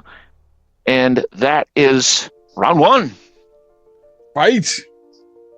Kepri, what is she thinking as she sees this mayhem break out? It was just a nice idle conversation, as you guys were looking for wood, and sudden violence. What is her thoughts? Abject terror. She was thinking about, maybe I could publish a book about these adventures, and then the adventures became too real, and now she's terrified. What is going through Bertram's head right now? Quickly, grab your pen and ink. No, I'm kidding. He's angry. He's angry that Arnold got dropped, and he just wants to hurt him a lot. He feels that berserk heritage welling up within him. Something's stirring deep within his chest. Round 2, Copper. Copper is going to take another shot at that archer, knowing he's got to get rid of some of them. And he's like, "Arnold's down!" Oh, there we go. That's a 19. Hello. Hello. Let's see. 5 in the left leg. And this brigand had 3 hit points. And he drops, screaming to the ground as this arrow pierces directly through his leg to Arnold's. Suddenly, he gets his mojo back a little bit. He's like, "Dog!" And Arnold is going to, not Arnold, I'm sorry. Copper is going to rush up and get in between Kepri and the brigands. He's like, don't worry, I won't let him get you. And you realize, Kepri, it's like maybe in her life, a lot of times, this little halfling got frustrated with people acting like, halflings are like little kids or something. But maybe she's a little grateful for this big, tall human getting between her and these other big, tall humans. Oh, yeah. Brother Bertram. So the Bertram is going to rush up on the next one and swing. Die! But no, he missed. All right. Are you sure you missed? They don't have a great AC. 6. Okay. Yep, you missed. Next fastest is Kepri. Okay. She's gonna get to Arnold and try and stop his bleeding if she can. Okay. She moves out around the corner of the wagon, and Copper's like, "What are you doing?" He's bleeding everywhere. All right. Give me a heal check. Okay. It's wisdom if you don't 1. have the skill. Huh? That's a nat 1. All right. Well, Kepri might not know this, but the player who plays her, being a registered nurse, what is something she could do that would make it worse? Tie a tourniquet where one doesn't need to be done. Okay. So she starts. What it is? There's so much blood. She's not even sure where he's injured. And I think it was a torso wound, wasn't it, Bertram? I can't remember. She I believe it. knowing that tourniquets are a thing, she starts to tie it on his arm, thinking that's what's bleeding. Yeah. And it's not even right. There's so much blood that there is indeed blood on his arm, but that's not at all where he's taken this hit. And so she's like not even, she's not necessarily hurting him, but she's not really helping him. It's them. At this time, the other two archers, that one there is going to focus on Copper. The other one is going to shoot at you, Kepri, seeing you out in the open. The first one, say Copper's red, and then Kepri will be orange. Mrs. Copper, but Kepri, that hits a 15. Oh, that hits. Oh. You take 4 in the right arm. Holy crap. Okay. Are you still with us? She is barely standing. She, like, gets rocked back against the wagon. Like, Yeah, she kind of falls back, arrow sticking out of her right arm, I believe it was, and she's like, ah! And Copper's like, get to car! You can't help him if you're dead! And Kepri, I don't believe you've ever taken damage like this before, have you? The first time. So, just like any of us regular people in the modern era in the West here who don't have to deal with like getting shot like this, like with an arrow, it's got to be like just terrifying and mind-numbing to her. She's not a soldier. She's not been trained for this. She's an academic. All right. And as those ones take fire, the rest of these bandits, now the ones that are in Greece, what do they have to do to try to get out of the area of Greece? So they fell prone. They need to make another save to try to get up, and then they can only move at 10 feet per round. All right, here's their save. One made it, one did not. So this first guy gets up. He can move at half. He can move 10 feet Half per he's- round. Well, half his speed is 15. No, or it is it a doesn't say set? half. It just says 10 feet. Says 10. Okay, so he'll move 10, but that's still in the range. This other guy flails around back behind the rocks and can't get up. But meanwhile, he's kind of keeping he's at the very edge of it, but that's as far as he can go. And once again, you have played a character that confounds my enemy's movements. Not fond of that. All right. Meanwhile, Bertram, these last two guys, they charge on you. Take him out! Take him out now! Grundle wants somebody to question. And as they rush in, one swinging an axe, one swinging a short sword. He had a 15 It's a miss. and a 17. That also misses. Oh! They clang and bounce off your armor and your shield, and maybe Bertram feels a small, like, oh, I'm going to hurt you guys. You know, he Wait. looks... He's angry. Arnold needs Very. to give me a Constitution check. Okay, come on, Arnold. No, god dang. It was a hit point, Arnold. He's fading fast. If only I didn't have to be the fighter right now. All right. Give me perception checks. 11. 15. Bertram, oh, let me check for Copper too.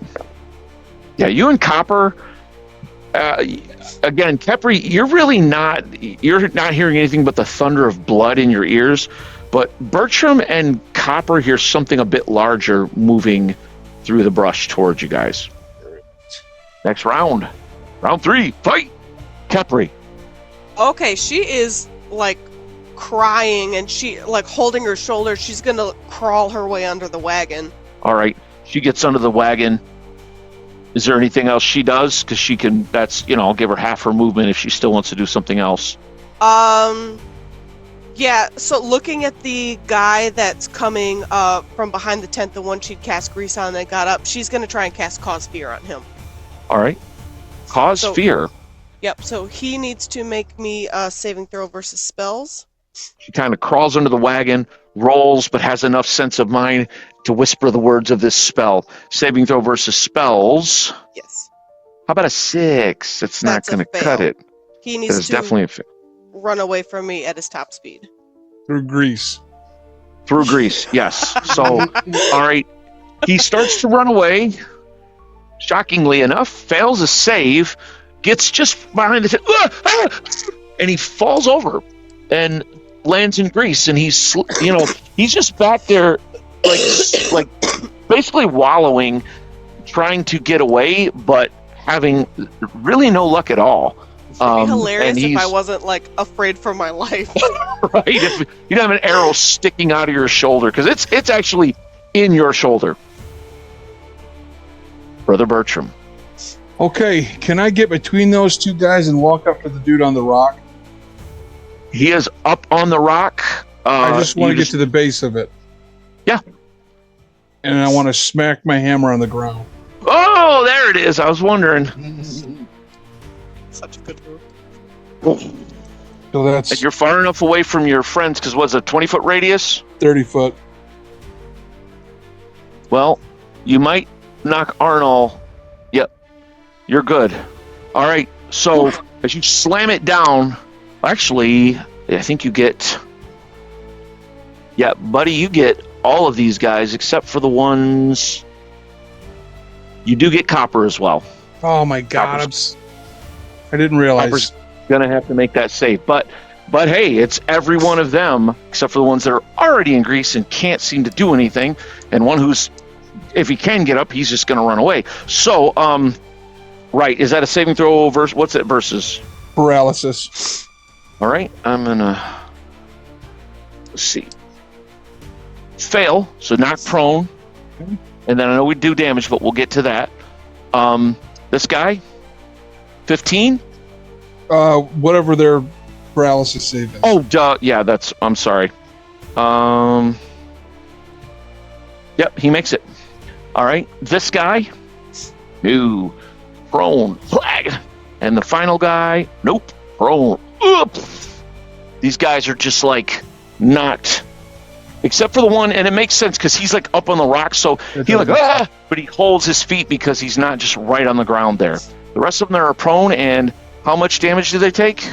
4. 4. Wowzers. Okay. Let's see. Archer guy there. All right. He is dead. Oh, As nice. he slams into the He ground. just hits his head and just has a brain bleed. Yeah, I like it. He slams into the ground and smacks his head off a log. This guy has exactly 4 hit points. He breaks his neck Take the as light. he lands badly. The other guy on the far side, 4 hit points. He also dies. As these guys land hard. And yeah, just like that, that kind of opened the field up there. All right, that was Bertram. All right, Arnold, I'm going to need another Constitution check. Come on, Arnold. Come on, dude. 13. Lose a hit point. Oh, no! Copper. Oh, he had to make his save. Oh, shoot. Come on, Copper. Eee, with a 6, that's not going to do it. Uh-oh. Copper takes 4 points of damage as he goes prone as well. So, yeah, he's stunned for a round 2. Yeah, he's stunned for his round 2. Okay. All right. Finally, them. The Careless. archer is going to...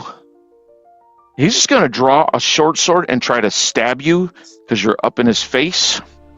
He's not a fan of that. But he rolls a 4. Meanwhile... how much do you love when I say like words like meanwhile? It's the best thing that I could ever imagine, right? It's so good. But hey, I Nice. mean, judicious use of the hammer, though. You know, I mean, Yeah, I can definitely clear some room. But you know what? That doesn't make my mouth not dry or my nerves tense. see, rushing from out of the underbrush, a bugbear, and he charges you in the back. You dirty dog.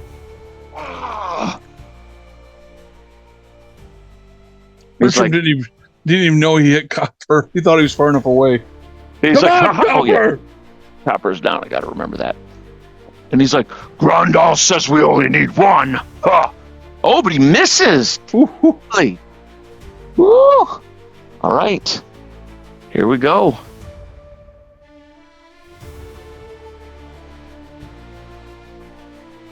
You guys ready? Yes, Stay tense. I am very tense, man.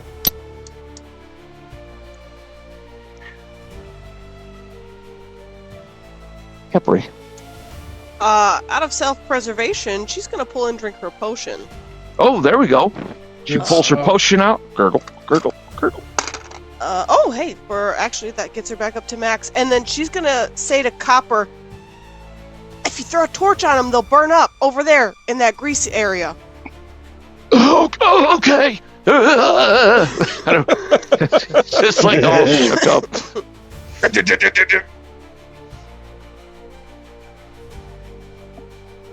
So Yeah. cool.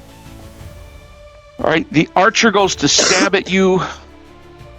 He's infuriated. He's like, as the bugbear's like, we only need one. He's like, well, not this one. I think he killed the boys. I don't know. And he goes to stab Bertram with his short sword. And it's going to miss completely. However, then this bugbear steps up, swings this morning star overhead. How about a 14? 14 misses. God. Oh, bouncing off of your armor, you feel this morning star clang into your back, Bertram, but not enough to harm you. You might have a bruise there later, but it's your turn now. Yeah, I'm going to move 10 more feet away from the bugbear What direction? towards the archer, like around the right side of that rock. Oops, like here? I'm going to use the second use of that per day. Oh! Smack my hammer down. All right. Like the bugbear will be black, the archer will be red. Okay. The archer fails, the bugbear Yes. makes it. Okay. The archer, let me see if he is going to fall off the rock. Wow, how much damage did you do? 2. Okay, he falls off and breaks his back as he hits a rock badly. And he There we screams go. in pain. And as he dies, I forgot that was twice a day. What idiot DM gave you something like that could be used twice a day? The best DM ever! Remember you said that. Copper is stunned. Does he take any more damage? No, just a first round. A centipede crawls in his face and bites him. All right, Arnall, give me a Constitution check. Son of a biscuit, man. Which dice? Come on. God, a 13. Oh, God. It was a hit point. Arnold, buddy, I'm so freaking sorry. The next round, Come on, cards. I'm gonna let you guys call it. Hey, you gotta call it. I might scream. Now. That would be Kepri. Oh, dear God. Yeah, no, she's gonna stay put. She's shook up. Okay. Does she do anything at all, or she's just hiding? No, she's hiding for right now. All right. So what I'm gonna do is say Kepri is holding. Look at that, Brother Bertram. Bertram moves up and attacks this thing. Come back for more. Take that Right. hammer from you. Dog mouse. How about a 19 Oh, that is a hit. for 7 in the torso? Oh, as Bertram smashes into this thing for 7 points of damage, doesn't drop him, but this thing feels his. Oh, he winces back. You will take that from me. Just Arnall. that. Oh no. I was feeling the thunder. And no, I do not. Sorry. You feel the thunder again. Go ahead. Feel free to feel thunder. Ah! Sorry. 16. All right. Arnall plots How thank the light. There we go. them. All right. Meanwhile, the guys that are in the grease, so they got to make it's a save to just try to get up, correct? And then move half Yes. or move 10 feet. And the guy that is afraid, he can make a new saving throw every round. Okay, first of all, this is their saves to get up. A 7 and an 8. So no, they're riding in the freaking grease over there. Just, you guys feel bad for my poor brigands? It makes me happy. So, yep, they're just riding. They can't get up. Meanwhile, the feared guy, a 6. He's still afeared. So, doesn't matter. He's afraid of everything and can't move anyhow. Just Copper. spinning in a circle. Copper is going to clamber painfully to his feet and he will pull a torch. He can't light it yet. He'll drop his bow and pull a torch, though, in preparation of lighting it, because he did hear what Kepri said. Kepri, you held. You're the end of the round. Yeah, no, she's staying put. All right, here we go. Okay. This bugbear shows no sign. I will tell Grandal you fought well. You will die here today, human. Don't do me no favors, you insect bear. Well, when you talk that way, you're rolling at 3, apparently. So, yeah. That's, you throw your shield up, and it just clangs off. You feel the vibration in your arm. He's strong, but he's not that accurate. You've been training with the Sir Vendor True Steel. That's right. All right. Have another yeah, whipped and then those burger with two- cheese. Those two have to try to get up again. No, an 8 and a 9. Feared guy. Okay, the fearful guy made a 17, so he does break the effects of fear. He's getting so angry at just wallowing around in this grease that he's not afraid anymore. He's just angry. All right, next up we have Copper. He lights his torch, and he's going to throw it. He's not even going to, because he lit it, so he's just going to throw it. Yes, that is a hit. Because all he's got to do is hit that area.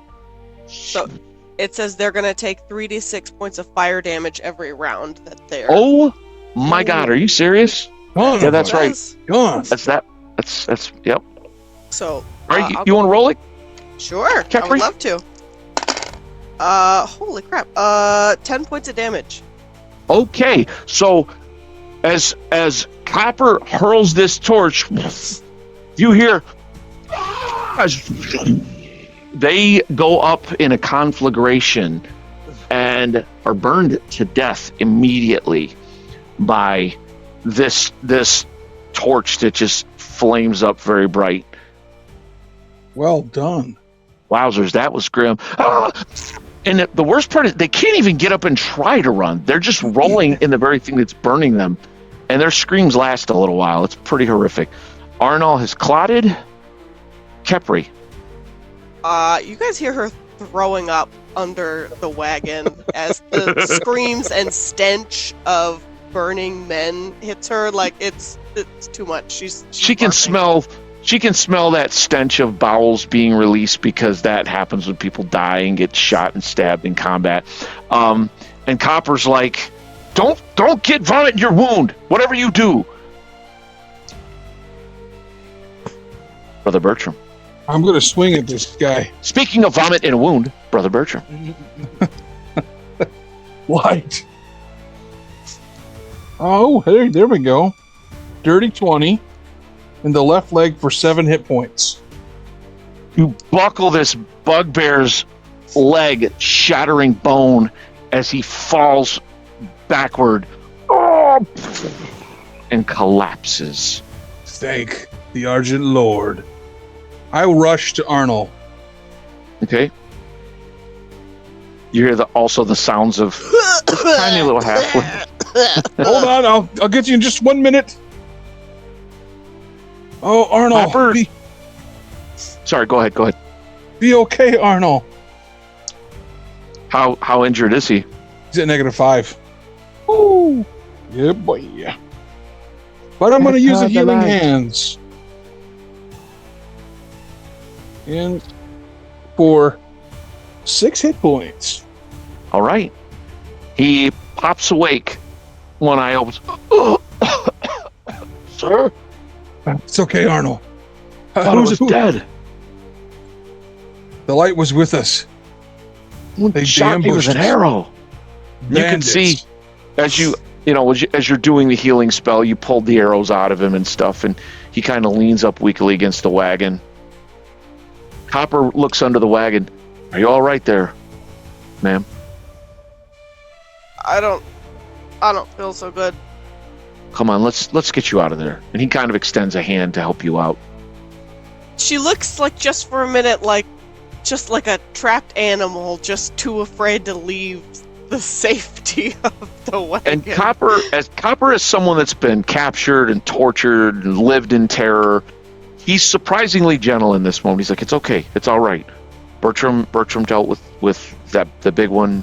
They're done. You don't have to be afraid. Come on out. Let's get you out of that mud. Let's get your wounds looked at. Okay. She does. All right. And Who he else looks is and he's hurt?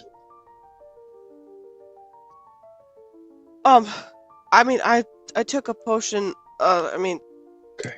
the arrow's still in me, though. that's got to come out though. Hold still. I can get it out for you. He hands you a little strip of like what looks like just leather. You might want to bite down on this. Okay. Hey, you were asking about my early life. Did you know that a long time ago my parents were, and he jerks the arrow out right then, and you're just kind of getting interested again. It's like it just comes out and it hurts so bad. She screams so loud. All right. There, it's over now. It's over. Just a little bit of blood. Yep. You usually, if you can, get the arrows out before the healing potion, but that's okay. You're all right. You're all right. Kind of thought that the potion would push it out or something. Well, you know what? You're blooded now, though. You've survived your first battle. How do you feel? I Does she told throw you up again? Yeah. Just in the mud, in the rain, just like there's vomit all down her robes. Just absolutely miserable. That's right, lass. Get it out. Copper turns to Bertram. I want to end them all, sir, if it's okay with you. Oh, it's okay with. Did you trip, Copper? I looked back and you'd fallen. Sure. That's what happened. Yeah, I tripped. I'm clumsy me. Are you hurt? I'm okay, sir. Save your healing. I'm all right. And he you notice he's limping a little as he walks away, but he goes straight over to that bugbear, slits his throat, and then starts going around to every other one of these guys. He waits till the guys that were on fire have completely burned out and kind of looks at him, sheathes his sword. Yeah, they ain't getting up. Good. That was a nasty bit of work there, though, ma'am. You helped us there. We were attacked on 3 fronts, and you limited it to 2. Yeah, Capri, what is that spell? Grease? Yeah, I've never used it like that before. I learned it as a prank on one of my friends, and now I just burned some guys to death. So Well, Copper burnt them, but yeah, but I told him to. Do people always smell like that? it's unpleasant. Every time. I know. Every time. It was them or us, though, Capri. Don't trouble your head about it. Look, if it's all right with you, Bertram, maybe we could get her in the wagon, get her warm, get her cleaned up a little bit, you know. Very good idea. He brings you over like a little pot of water. It's just rainwater. He like opens the back of the wagon door, and it is warm in there because you guys have been able to keep that fire going a little bit. He sets the water on top of the little stove that's in there, and he's like, "Ma'am, just don't. It's normal.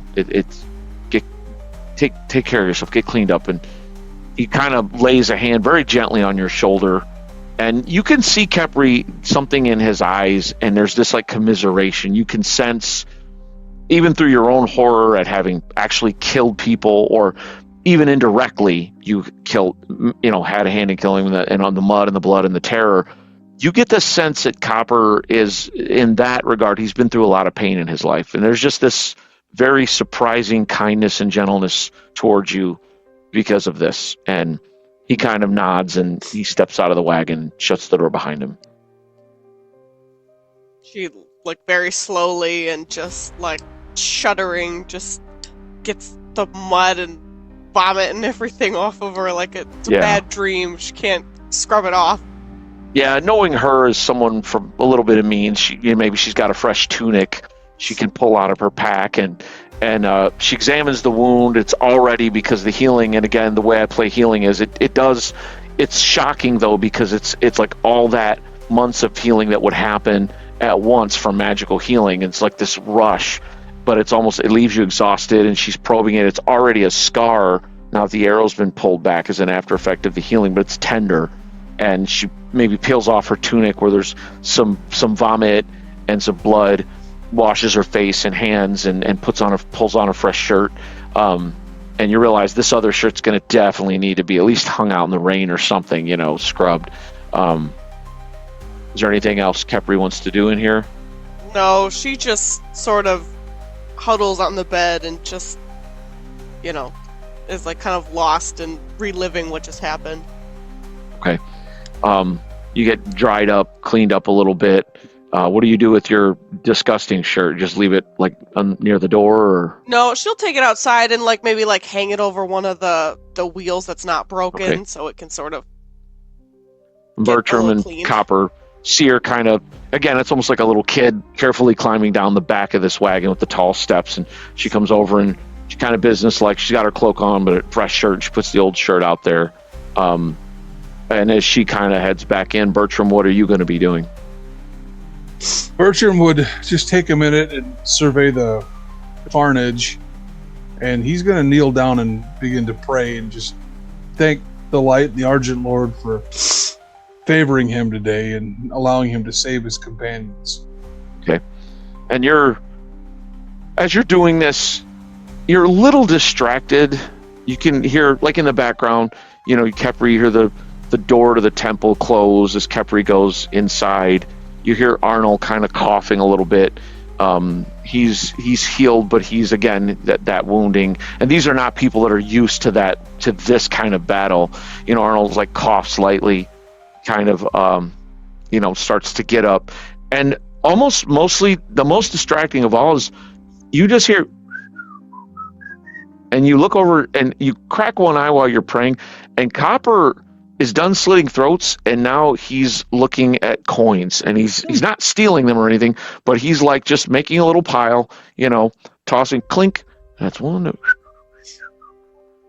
Fine, soft. Yeah, well, that's a heavy one. And it's like after a moment, you kind of go back to your prayers.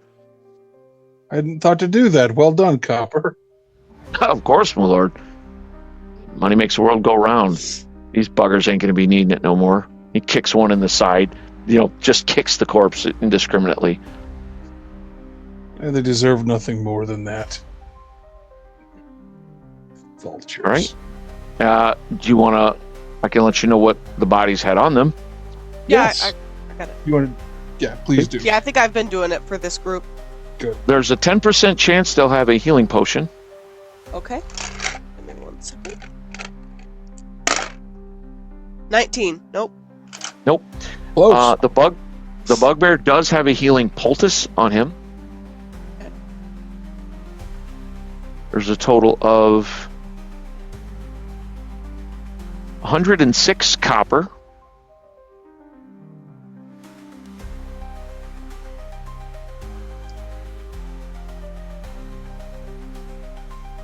$75 gold, or 75 silver, sorry. Business hasn't been that good. And 23 gold. Okay. So these are pretty fat purses, you realize, Bertram. You fought brigands before and stuff.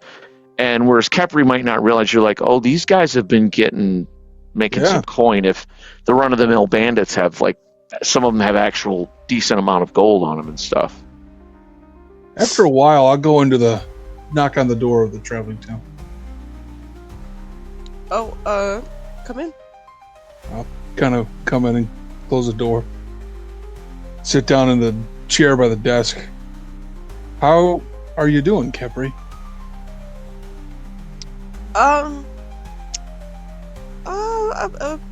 feeling pretty shaky.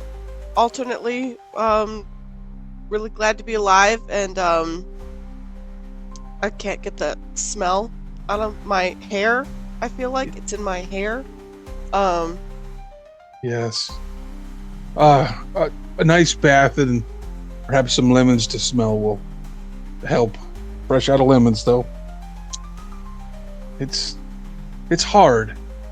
That's not normal, a normal way. But they're animals, what they were trying to do.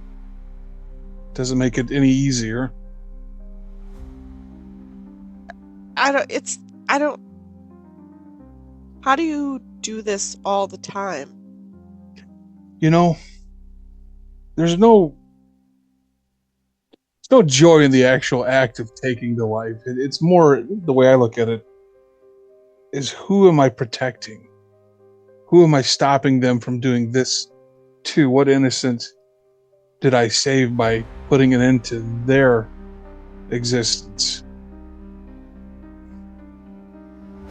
Well, I gotta say, I'm glad you and Copper were with me today. And you, Kepri,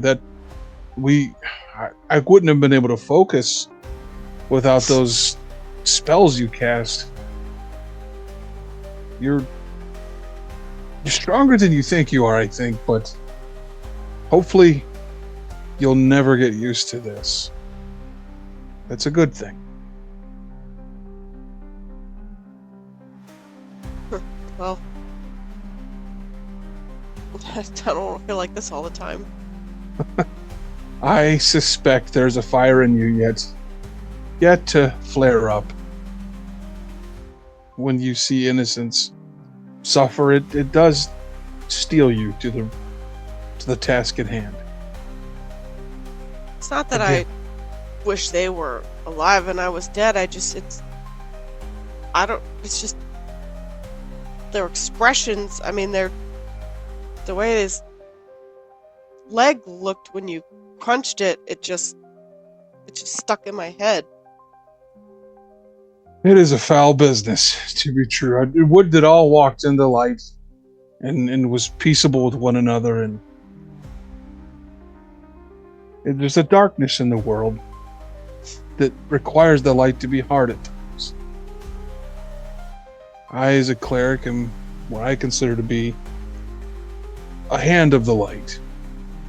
Sometimes it has to clench.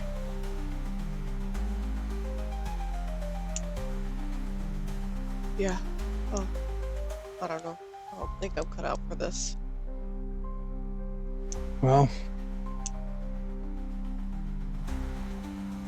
there are good times, good moments too.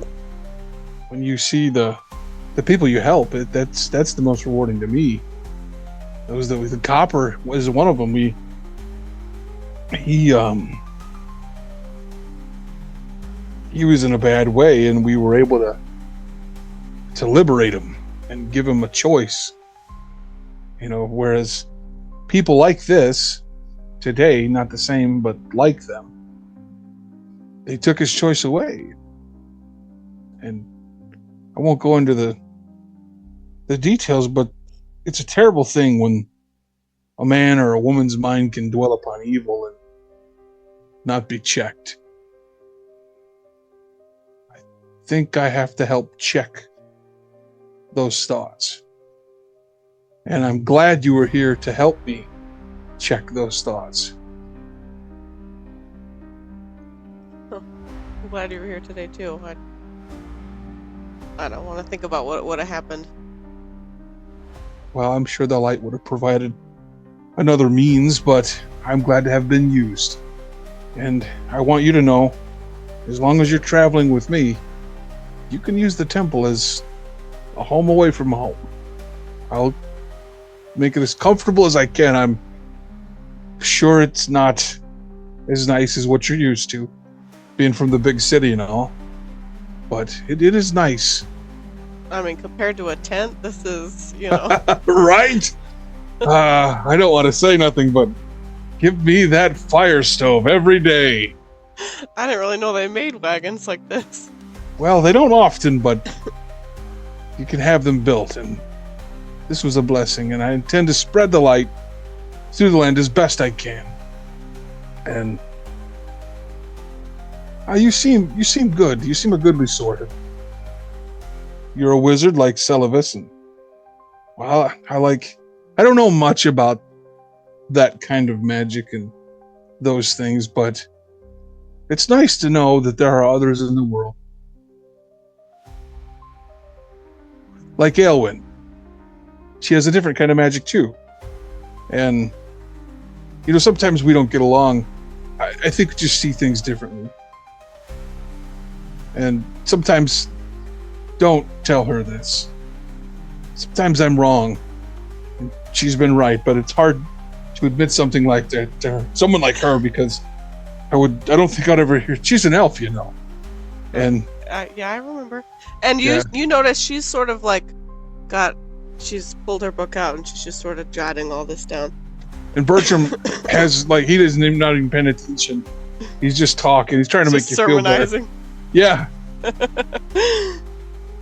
But at any rate, there's a desk here. I use it sometimes to make scrolls or potions. I have a kit, and I just kind of show you the different features of the wagon. I don't know if you're able to do those things, but if you are, feel free to use. Not yet, but I think I'm close on figuring it out. Okay. Thank you. Oh, you're welcome. And with that, I think I need to let Arnold in here. He's kind of took a shock. Yeah. We'll be okay, Capri. Sir Venric's coming back and talking about a fighter. That man. I wished he was here today. But at any rate, sometimes I don't know when to shut up and how, or even how to shut up, because it's like the silence makes me say things that I don't. And so you did good though. And I'll reach over and kind of shake your hand. And she does, and her tiny little hand is sort of dwarfed. Be very gentle with it. And I'll get up and I'll go out and check on Arnold. Okay. As you head out, you can see that Arnold and Copper are outside. They've actually gone ahead, having finished looted everything. They've made a little pile of pouches and things like that, and then they're busily dragging the last couple corpses away from camp. Getting them out beyond camp. Just so that wolves or anything won't be drawn right into your midst. And you walk out there and see that they're finishing that type of stuff up. Gentlemen, I think I need to heal you a little bit more. I have some ability in me, so I'll put Cure Light on each of them. Okay. So Copper gets back 6. Hey, he's up at full. That always catches me off guard, sir, but thank you. Praise the Argent Lord, and Arnold will get back 5, which will keep him to full as well. All right. As we cut back to the village of Ruaven, and we find Sir Venric and Rigel, the ranger. You've finished your lunch. Sergeant Fuller has gotten up, shook hands with each of you again. I'll be speaking to the council. Good luck. Hope to hear from you soon. Hope your friends are all right. And he heads out of the inn. Henrik's like, yeah, I'm sure they're fine. Another ale! Yeah. Well, Rigel, at that we should probably go check back at the smith and see if he's made any progress. Not a bad idea. Okay. You make your way over to Ironbrand's forge, and as you get over there to him, he says, I don't think I can have it ready before morning. I'm sorry. I know you need to get back to your friends. Here's what I can do. I can have this wheel, I'm sure, ready by some point tomorrow. If you're not gonna, I know you said something about getting back to your friends. I could borrow a horse, I'm sure Dolores would loan me a horse to bring. I can bring it out to you if you're not far away down the road. I'd be willing to do that, but it's the best I can do. I just can't get it done. I've been working all day, and it's time consuming because none of the spokes fit the skein properly. And I'm having to do a lot of rework on this. Anyhow, I know it sounds probably just like nothing but an excuse, but it's it's going to take me at least till late morning to get this done. That's what we can do. We could leave the new horse that I just purchased. She's back at the stable. You could ride her out with us, and then we could escort you back to town here, because after we get the wagon back on the road, we're coming back to Ruaven anyways. But that way, Rigel and I and Clay can make back to camp to make sure they're okay. And then if you could bring that out in the morning, we could escort you back here. And of course, and you don't have to leave a horse. I'm sure Dolores will loan me one. It's no problem. She often does, and she's actually been over here helping me some. She had other business to tend to. So, as I say, it's getting a horse to bring it out. I might even be able to get a couple of the guards to escort me out. I don't know. I'll have to talk to Fuller. But if not, I'll get it to you, sir. I'll pay you in advance. That way, for your trouble, because you'll have to take time out of your day to bring it to us tomorrow. You said 15 gold? Yes, sir. Yes, sir. I'll give him 20 for his trouble. Oh, thank you very much, sir. Thank you. I listen. If I could get it done any faster, I would. I mean, I want you to know that. I just want it to be right. And if I'm not careful, I'll crack the existing metal. My father could have done this, I'm sure, by tonight. I'm not half the smith he was, but I'm getting better all the time. I'm trying. That's quite all right, and we appreciate the hard work. So, good luck to you. Our party is just east of Ruaven. Okay, a mile or two, would you say? 3 miles? Yeah, about a mile or you two. Think right? You think it's probably 2.5 miles, maybe away? 2.5 miles or so. Very well. I'll make my way as soon as morning gets here. Indeed. I'll hold out my hand to shake it. And he shakes yours as well. And again, he's a burly, brawny young man. I mean, he's not a warrior, but he's just all he does is work this forge. And you see his very pregnant young wife, pretty young wife. She comes to the door and she's like, "Eric, dinner." And he's like, she's lunch actually, because it's still midday. He's like, I'll be in a moment. In fact, bring it out here. I've got to get this for these fine folk. And she's like, all right. And she kind of turns and goes back in the house. Be careful out there. All right, and you too. We'll see you on the morrow. Yes.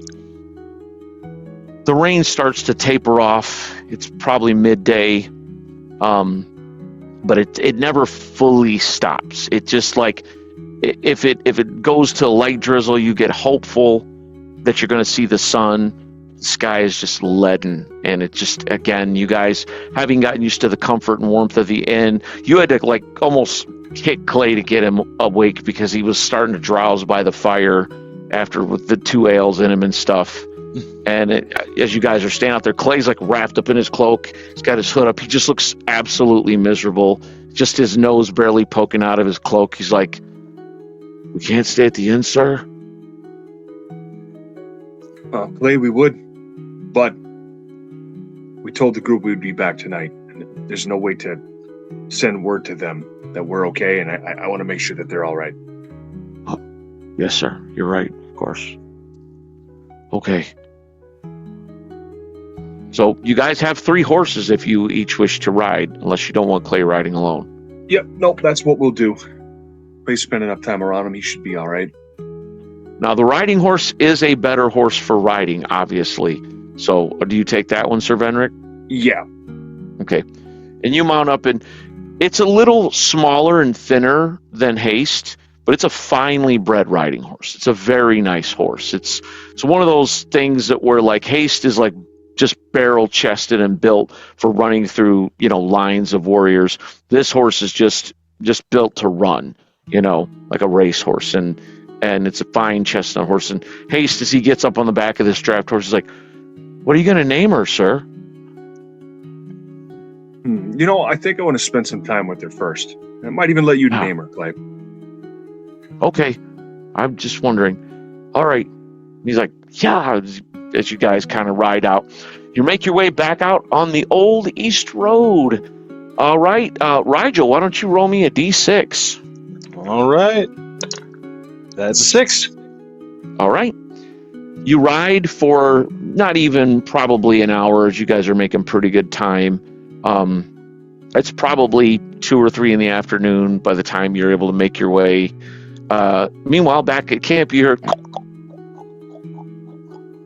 and as you know, the rain is slacked off some. And you guys, as you ride up, you can see there has been recent combat. There's a stack of bodies dragged off outside of the camp. You see, the oddest thing of all is you see no sign of Kepri. You see Arnold. Actually, Arnold would probably be in there sleeping on the floor after his wounds. You could see Bertram is going, keeping watch, but Copper is washing a very small tunic, and it looks like he's wringing it out and wringing the water out, and it looks like he's cleaning maybe one of Kepri's shirts. Well, Matt, what happened here? Bandits came back. Oh, I'm sorry, my friend. Is everyone all right? Copper We took says, some wounds. But Copper says, I am very glad to see you, Sir Venric, and you, Rigel. By all the gods of earth and sky, it was a close thing. yeah, it was tight. Bertram fought like a lion, though. And Kepri, she's very clever. Yeah. She took an arrow, though. He's okay, though? She's physically okay, but it's a lot. She's never been wounded like this. Imagine it comes to a shock to her system. It was pretty hard. Well, Got pretty grisly. Some we burned a couple of them. It's kind of hard to. Well, she'd cast this spell. It caused the ground to turn to like a pit of grease, and then she told Copper if he threw a torch in it, it would light, and it went up like a fireball. like I mean, not like a fireball, but it was a lot. Anyways, it was grisly, and that. We'll have to remember that tactic for future battles. It seems like it would be quite handy. Oh, I think it's a great tactic, but I think that Kepri, well, she, I'll just let her say it. You'll see. And you put the old Warhammer to use? Yes, the Hammer of Ruin helped out tremendously. They'd begun to swarm us, and it helped stop that. Well, I'm glad to see that everyone is all right. We come bearing good news and bad news. The good news is the smith back in town is making the wheel. He'll have it finished by tomorrow. He's going to bring it to us here on the road. Bad news is it wasn't ready right away. But back at Ruaven, they're dealing with these problems with the bandits nonstop. It seems the whole town watch is on high alert, and they asked if we could do something about it. Bertram, the sergeant at Ruaven says that he believes their camp is somewhere to the north, not far from Ruaven. He asked if we could go and put a stop to this. The town is suffering because of these bandits. On top of that, there's a blue wyvern somewhere close by too, but the sergeant asked if we could deal with the bandit menace specifically. Well, I told him I would talk it over with you and the group. Oh. But we've got a week and a half until we have to be in Riverwatch. I think if we could take care of this bandit problem for the town, I think that we should. I just don't feel right about leaving it unattended to. Nor do I, Sir Benrick. These bandits are a blight on the land, and I would feel wrong to just leave them breathing around good folk. Sometimes you have to be a hard light in this land. Agreed. And Ruaven just doesn't have the manpower to send anybody out to deal with it. He said that they've sent that word to Riverwatch and nobody's come back. And I'm afraid if it's not us, nobody's coming to save the town. And I know that Nate had mentioned this shrine to St. Cathal was in the hills. Mayhaps it's near where these bandits are, and I might have access to greater power even yet to aid in this. Right. Perhaps we could go out so you could visit your holy site and then from there deal with this bandit encampment. That's my answer. I say you have a lot at stake, Sir Venric, but I think it is wise and the right thing to help these people. But what do the others think? Well, I'll follow Sir Vendrick. Copper says, I follow you all, sirs. I can't just leave Ruaven like this. So then that's unless if Kepri doesn't like the plan, she's always welcome to stay in Ruaven. But Right. Something tells me she'll want to come along. So then the plan is the smith will meet us here on the road tomorrow with the wheel. Okay. Once we get the caravan back rolling, we'll go into Ruaven. We'll meet with Nate. He can take you to your holy site, and then we can deal with the bandits. And then from there, River Watch. Sounds like a good plan to me, Sir Venric. I'm going to leave the temple in Ruaven while we go through these hills. Smart. Yes, the smiths. He had mentioned something about perhaps banded iron wheels. Oh, that is genius. Get some boxing for him. Yeah, perhaps if depending on how long it takes us to deal with this threat, if you're going to leave the caravan in Ruaven, maybe he could make those for you. Talk to him. If the timing is right, I wouldn't mind. It just shows you how vulnerable you are when an ogre and a bugbear take hammers and clubs to your axles and wheels. Yes, it also shows you how dangerous the valley has become. Farther in the east, bandits and wyverns in Ruaven, evil wizards in the Bramblewood. We have to do something about it, brother. I agree, Sir Venric. I think you should have. They kept mentioning someone, the bugbear. He only needs one. This leader, I forget his name, but he kept mentioning this. Was it something like Grunnel or something like that? Gruntalk. Didn't they say, Sir Venric, there was an ogre that led these brigands? Yes, the sergeant did mention that. Sounds like some kind of warlord that's rallied everybody together. Well, let's see what we can do about it. What do you think? What do you say, Kepri? We're going to help these people out. Okay. I'll be with you. If it gets thick, just get behind me or Sir Venric, or under the wagon won't be with us. Behind me or Sir Venric. We don't move that fast, so it wouldn't be hard. Okay. Yeah, I'm in. You'll go with us, Kepri? Yeah. I don't want to be on my own. Yes. Well, we'll set these people free and bring light to the valley once more. Amen. Right? So you guys kind of set back to camp? Or you didn't tear camp down, so everything's ready. Is there anything specifically you guys would be wanting to do at this point? I just think Copper, she sees him like cleaning her tunic. And if she stepped out of the wagon to talk, he would have just kind of like very quietly and unobtrusively hand her tunic, and she realizes that he didn't have soap or anything, but he did, wash it, wring it out. He's like, I don't know how to sew, so the hole's still there, but so you have a backup shirt, ma'am. And the rest of you, she impulsively hugs him, like she only comes up to about his waist, but she hugs around his legs.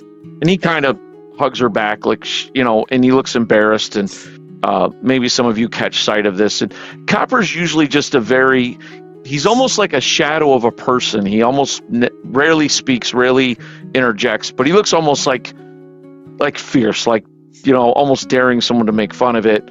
But, he seems very protective of the little mage.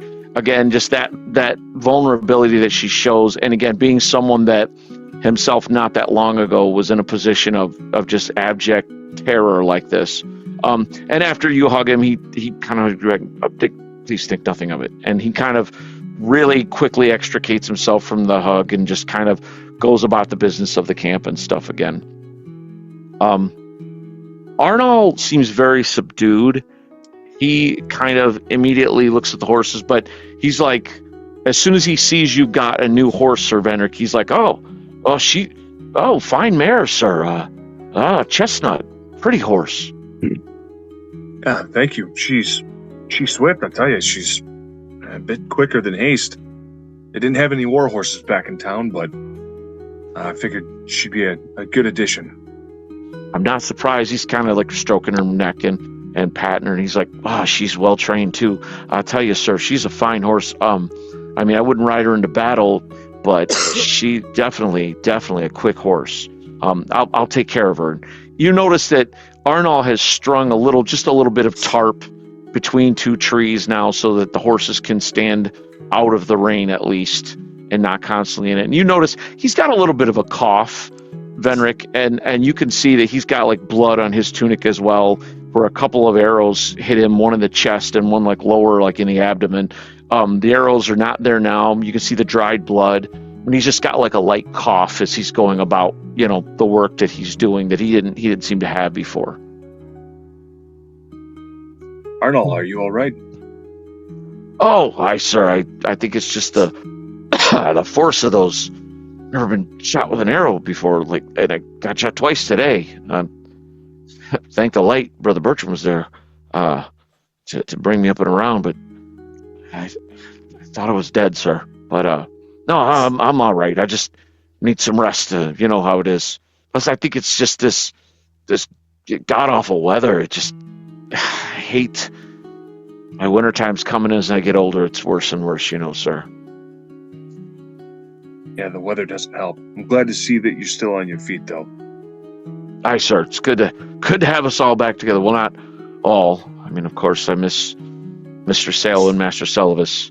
I may even miss the dragon, even though I didn't understand what him and the wizard talked about half the time. But this is good. It's good to have our little group here, at least together. He seems embarrassed by the concern, and he kind of gives a short bow. Think nothing of it, sir. I'm well. Thank you, though. And he kind of turns and goes back to the business of the camp. He's like, I can't get a good enough fire going for stew tonight, I'm afraid. So it's going to be a bit of a cold dinner, but yeah, I'll have it ready soon. Yeah, thank you. I'll leave you be. Meanwhile, you guys that didn't go to town, Bertram especially, you can smell a little bit of alcohol on Clay. You realize he's been at the ale, and he's like not too steady on his feet as he's like wandering back into camp. And he's like, Copper, you should see this girl, Callie, in town. She is beautiful. I'm going to marry her one day, when I'm a knight, someday. And Clay does not talk out of turn or out of school if you would like that. He doesn't do that. And it's very clear he's had a little too much to drink. He's like, and I'm telling you, we're going to have 6 kids, I think. Yeah, I can see it now. Man, and you know what? I'll tell you, Copper. And Copper's not saying anything. He's like, but I can tell you right now, Copper. And you know what? Since you asked, Copper, yes. She likes me back. I'm sure of it. You can even ask Sir Venric and Rigel. He'll tell you. They could see it. It was plain. There's a word for it. Like that, not alchemy, but something like that between two people. Yeah, it was like Chemistry. That's the word. Yes. Capri, yes. I'm telling you, it must be love. I think it's love. I think hold on. And he goes behind the wagon and vomits all over the road. And just, hurrah! And he's never had more than like, Benrick usually keeps a closer eye and limits him to like maybe a half cup of ale at any one time. And now you're starting to wonder if he's had 3. You're not sure. But he goes behind the wagon and just barfs everywhere, like for a while. Did he just barf up stew? And yeah, Bertram, you noticed it looked like maybe beef stew. It was a hearty stew. It was actually quite Why delicious. are you looking that close at it, Bertram? It's a hearty stew, he said. Back in town.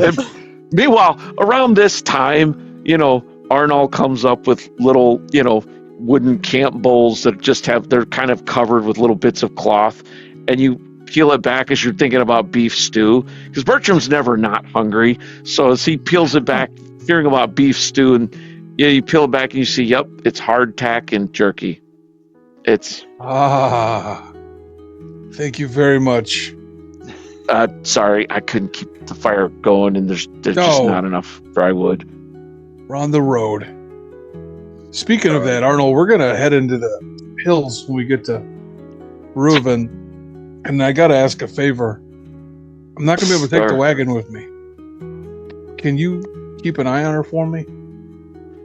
Arnold is trying hard not to look relieved. He's trying hard. He's not a dummy. He sees what you're doing there, but he's like, well, of course, sir. If it's really what you think we need, of course, I want to do what's best. She needs cleaning, and she's been on the road. And I was thinking the exact same thing. About that time, it's Clay. You're pretty sure throws up on one of the new wheels that you replaced, and I'll take care of that. And you hear Clay kind of walks around the corner, then sees you guys with food. He's like, "Oh, none for me. I think I might be getting the flu or something." I'll eat his. Yes, the flu. Yeah, Brother Bertram, have at it. Clay won't be needing that. Clay, why don't you go lay down in the tent, get some sleep? Well, yes, sir. Sorry, I think I might be catching something. And he kind of weaves his way over to the tent. He doesn't throw up anymore, but you guys can hear him. You know how when you're in a tent and you think you've got some privacy, and he gets there, he's like, oh, and you guys can clearly hear him just over the patter of the rain, and night's not far off. And Copper kind of chuckles. He's like, I did gather as much wood as I could get, but I don't think we can keep a fire going. I don't know if this rain is ever going to go out. But it looks like it's going to be turning to snow soon enough. But I did my best. I've got enough wood to keep the temple going. Well, let's just all be thankful that we're not all catching the frothy ale flu. Because it's going around, they say. And again, almost on cue, you're from the tent. Do you want me to try and help him, or do you want me to just let the lesson sink in? No, he needs to learn this lesson. I turned my head for 1 second, and the boy's downing his second and third ale. And in love. Yes, he's getting married, haven't you heard? All right. Well, who hasn't been there as a young man, right? Copper kind of nods. And give me perception checks, all you guys that are out here talking to him. No. 6. 8. Rigel got a dirty 20. So, Rigel, who's another strong silent type, while none of the rest of them, Venric's like, we've all been there as young men. Rigel, you catch this, Copper kind of looks away, and he has the most profound look of sadness on his face. One of the most profound looks of sadness you've ever seen. And he's not a man given. He's a stoic. He's not a man given to deep emotions. You're starting to learn about him. But as soon as Venric says about being young and being in love, you just see this look of just sadness just sweep over his face. He coughs briefly, and I'm going to go see if I can grab some more wood. And he just kind of goes off to the edges of camp. So you guys just all turn in then for the night? We'll be setting watch, I'm sure, right, Sir Venric? Oh, okay. Yeah, I didn't know if you guys were done with that watch business. No. I'll be taking first watch. All right. Where's everyone else sleeping as you You got the tents, obviously, and you've got the wagon. I'm assuming Kepri is snuggled in the warmth of the wagon. She'll, like, hearing this about, like, not having a fire. Maybe we should rotate, you know, just so everyone's not out in the cold all night long. I could swap. Yeah. Who would like to rotate into the wagon? Rigel is fine. He will take. He's good enough with the tent that he's got. He'll stick out there. all Hopper night. as well is fine. He while you can clearly he doesn't want to be taken from anyone else. Arnold, however, is like, well, I wouldn't mind swapping, and he kind of Yeah, Bertram's going to let Arnold sleep where he slept, on the floor in the wagon. okay. And there's enough space, I'd say, for like 2 people on the floor, 1 person in the bed. You know, so however you want to do that. Yeah, The Venom will virtual stay in land. his tent. Okay. Capri's small. She can fit on the floor. And I'll give the bed to Arnold so he can All rest right. comfortably. And Arnold is essentially, Bertram, you kind of are starting to get a little concerned about this cough. And do you check on him? Do you kind of take a look at him? I do. If I heard the cough, I would Yeah. try and It's figure been a out little what's more going persistent. And give me a heal check. on. Natural 20. Okay. You instantly realize that what has happened here, because I made a little secret save for Arnold a while, back during the battle.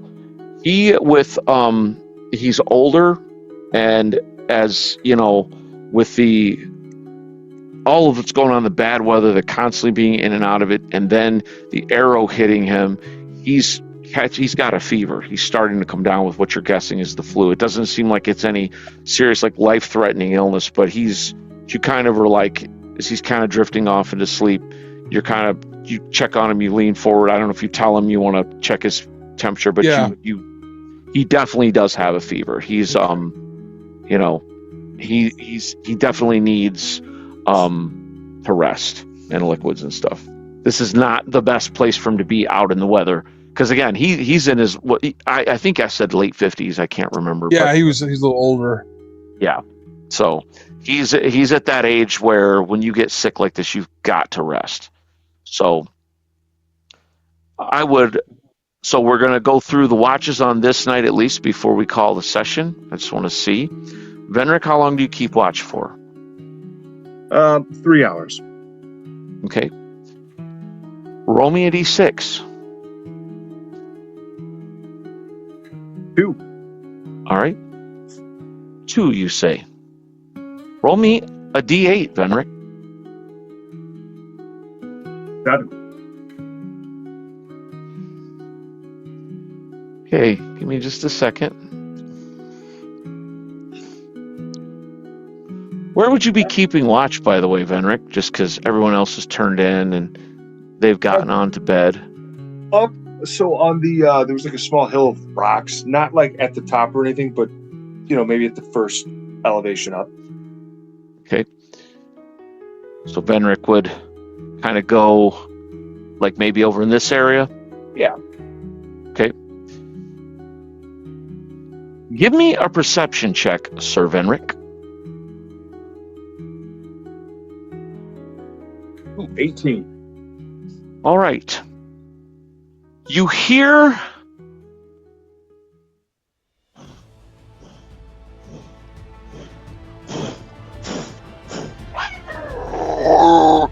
as you see circling the camp in the moonlight as the rain has started to slack off, flying towards you, a form. Looks I like have to this. stop painting minis for you. Look at Wyvern. Oh, no, That is where we'll call our session.